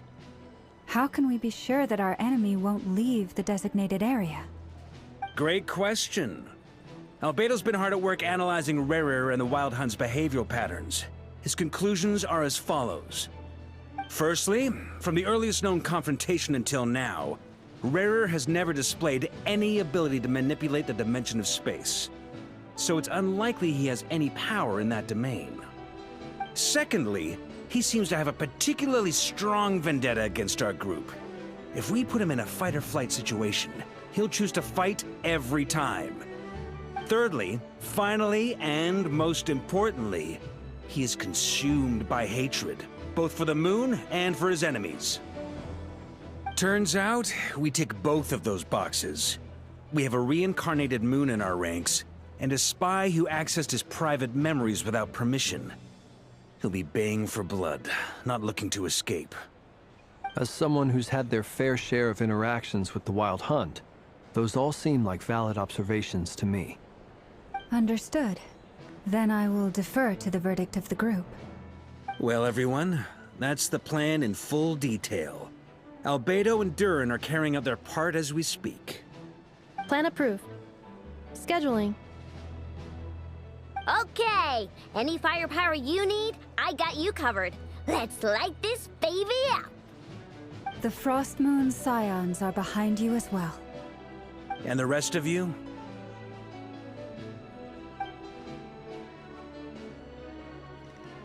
No objections?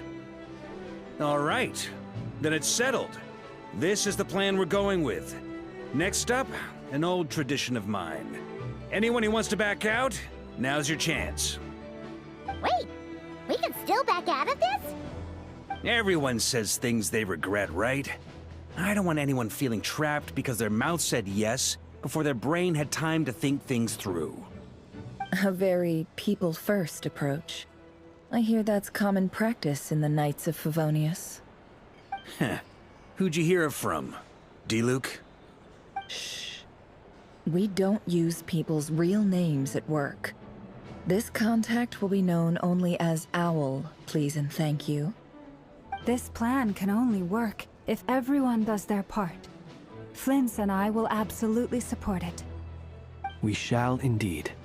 You'll be glad you accepted our help. Also, you are the last person I expected to see here, Miss Dory. It's not often I get called Dory in a work context. My peers usually call me Lord Sangama Bay. So, the longer your name, the higher your net worth. Is that the idea here? In that case, Mr. Flint's here must be worth a fortune. That's right, I know your full name. It's... The walls are thin here. I'd appreciate you keeping that a secret. Okay, fine. Ugh, I'm actually only here as a favor for someone else. Do you have any idea how much it would cost to hire me otherwise?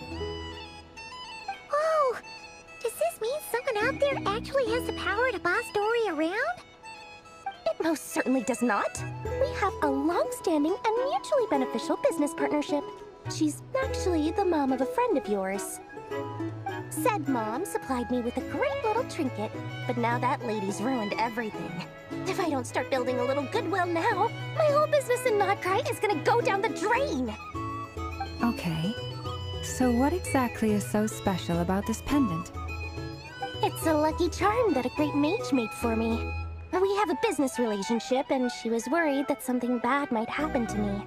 So, she wanted me to have something that can store power to protect myself with. I finally got it all fully charged up with Kuvaki, and then never went and used it all up at once! Never lost so big in my life! You're right. It was all my fault. I didn't mean to drain all the Kuvaki in the pendant, but I'll make it up to you. You will? Well, in that case, how about you give me your chess set, and we call it even? I knew you'd say that. Well, it's yours if you want it. In fact, take it now, and I'll even throw in a free Raker of Solnari. Deal?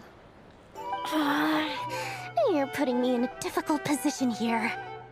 It's a very useful thing to have around, but I have a funny feeling it won't be around much longer. I guess we'll see in a couple of days. Looks like bankruptcy for me. Hey, don't be so pessimistic. See this through and you never know. You might find a new business opportunity on the other side.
heed my words? Get out while you still can.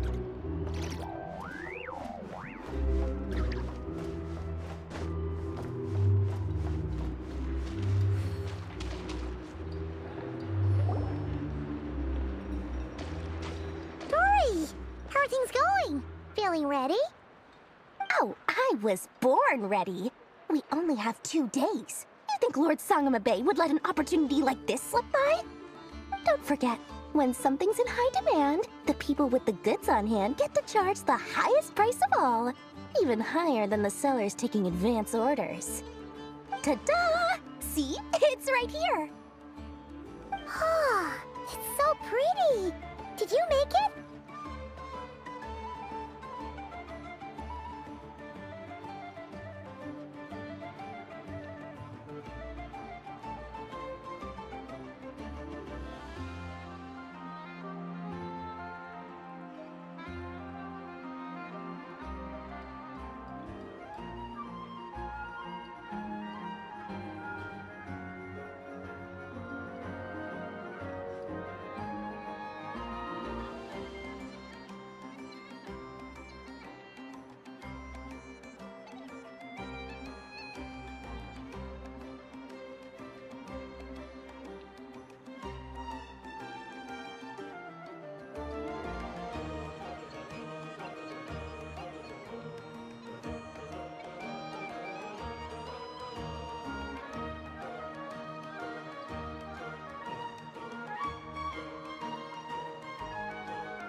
No, I have a supplier.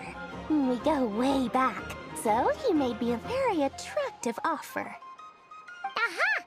No wonder you were talking about Lucky Charms at the meeting. You've been getting Kaveh to make them for you. That's not the full story. It actually started a while back as a project between me and the Dendro Archon. Mage Alice once warned me that this world won't stay safe forever. There may come a day when everyone faces a great crisis.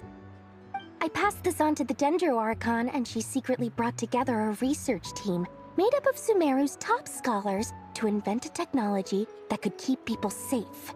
I won't go into the details because it's all very complicated, but if you want to know more, you can ask the Dendro Archon about it sometime. Anyway, point being, it was the Dendro Archon who asked Kaveh to build this little contraption. As one of the top Kashara War talents, he was the obvious choice. Took him long enough. He stressed over it for ages. Must have gone through at least a dozen designs before producing a final product. But that's Kaveh for you. Marak delivered it to me a couple of days ago, along with a letter from Kaveh. Could I ask why I'm sending this technology to you? And what's your proposed use case? Has it been approved by the relevant authorities? So nosy. My fault for sending him the research permit to begin with. Surely Nahida must have told him you were involved in this project. He was probably just nervous because you're always so secretive about your business. Could be, could be. Anyway, I just replied, let's hope there never has to be a use case, because it would involve grave danger. Fair enough. But it sounds like he was just being cautious. He probably felt responsible as the one who made it. Or maybe he was asking as a favor for his housemate. He's done that before. Not sure why, though. His housemate doesn't seem to really care that much about this kind of stuff. Either way, all's well that ends well. I'm just glad to finally have my hands on the product. I wouldn't want to be without it, given the potential dangers that lie ahead. Huh? What does that look mean? Paimon's just super surprised. This must be the first time we've ever seen you actually get serious about something.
Well, a long time ago, I made a promise to myself.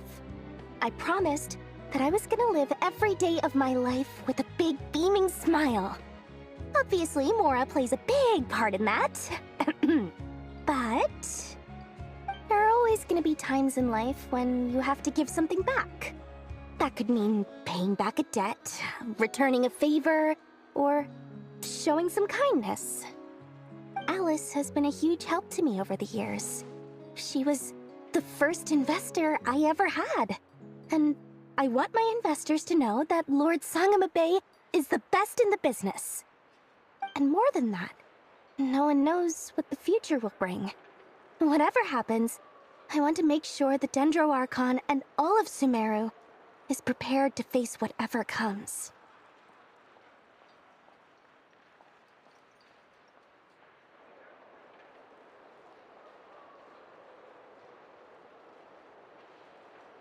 Oh, that? I was just making sure Nefer and I are square.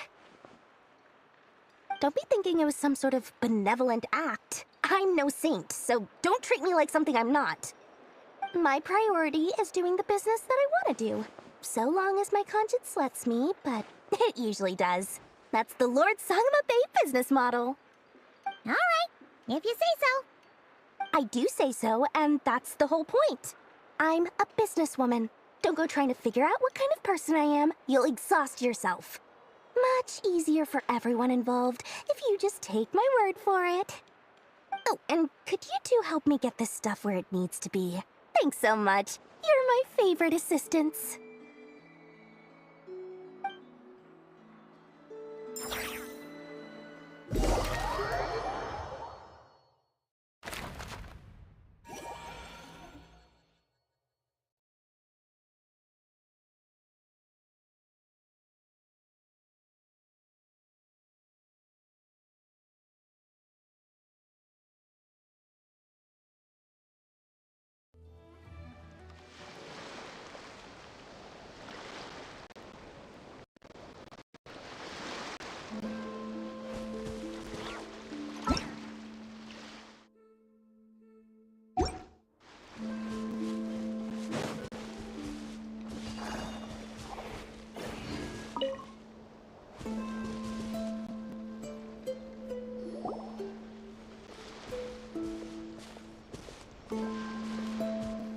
Traveler, Paimon, it's good to see you. Everything going smoothly over here? Sort of. As you're probably aware, Varka, Durin, and I captured some abyssal creatures from the Wild Hunt. Per the plan, we dissected and analyzed some samples of these creatures. The process went very smoothly. The findings, however, come with some troubling implications. What? You can actually dissect the Wild Hunt? That depends on your definition of Wild Hunt and dissection. Harmless, lifeless. These words are accurate descriptions. The Wild Hunt is an interesting phenomenon. In and of itself, it doesn't seem to possess anything akin to a human personality. But taken as a collective, the medium through which the Wild Hunt is summoned does appear to have a soul. Master griped a lot about the wise Horoptatyr, and seemed somewhat fascinated with the foul Certology. But she barely mentioned Rerir at all. I don't think that was because of his lower social standing, though. Anyway, it's a pity. I should like to hear her thoughts on the nature of the lifeform he has become today. It's a strange mix. The furious energy of an abyssal being channeled through a fractured physical existence. A consequence of being torn apart by an unknown power. Perhaps the only explanation for his survival in this state is that he sacrificed a degree of individuality in exchange for a continued existence. Oh, sorry. Once I get talking about interesting research, I have a tendency to go on indefinitely. Back to our research findings. Essentially, they confirm my hypothesis. Rerir's corpse is completely contaminated by the Abyss, and the effects are irreversible. You could think of this as Rerir in mutated form. But in my view, even that would be inaccurate. In reality, His whole being has been consumed by the Abyss. In other words, he is now nothing more than a manifestation of abyssal power. Unfortunately, at present, we have no means of completely eradicating abyssal power. Hence, we cannot fundamentally destroy the Rayhir of Solnari either. Oh, that's terrible news! So, that's it? We can't defeat him? Not even if we get the power of the Three Moons? Miss Columbina's situation is a difficult one. She can never achieve wholeness when the world does not accept her presence. It's as if her creator banished her to a place she can never be accepted. It means she spends most of her energy just on her own survival. Given the circumstances, it's only natural to despair. But we must see this plan through to the end. Time to kick off the backup plan. Oh, Paimon almost forgot! This is for you. Dory asked us to bring it. Ah, how wonderful. Well, thank you for making the trip. Durin and I will be heading off shortly. I'm sorry I won't be there to protect you in person this time. Please be careful. All right then. Stay safe.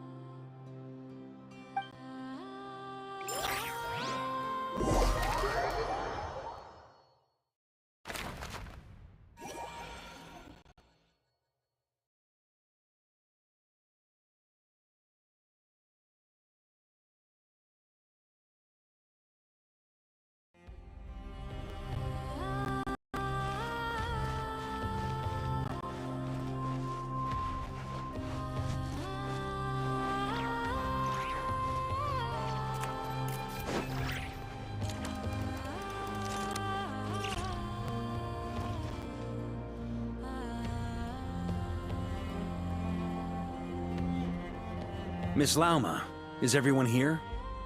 Yes. The fate of my flock is in your hands, Grandmaster Varka. Please keep them safe. My lady, what are you saying? Within the next 24 hours, we will face the biggest crisis the world has ever seen. This is not a burden that we deserve to bear, but I believe that we reap what we sow in this life. So I intend to act.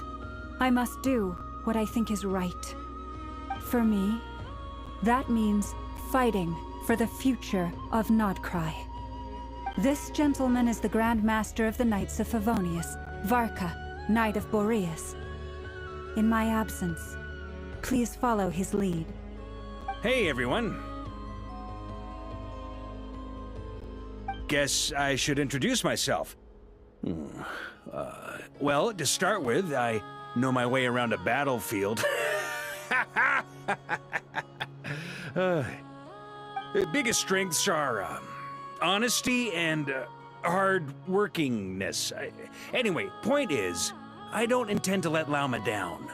I'm gonna do everything in my power to keep every last one of you safe and sound.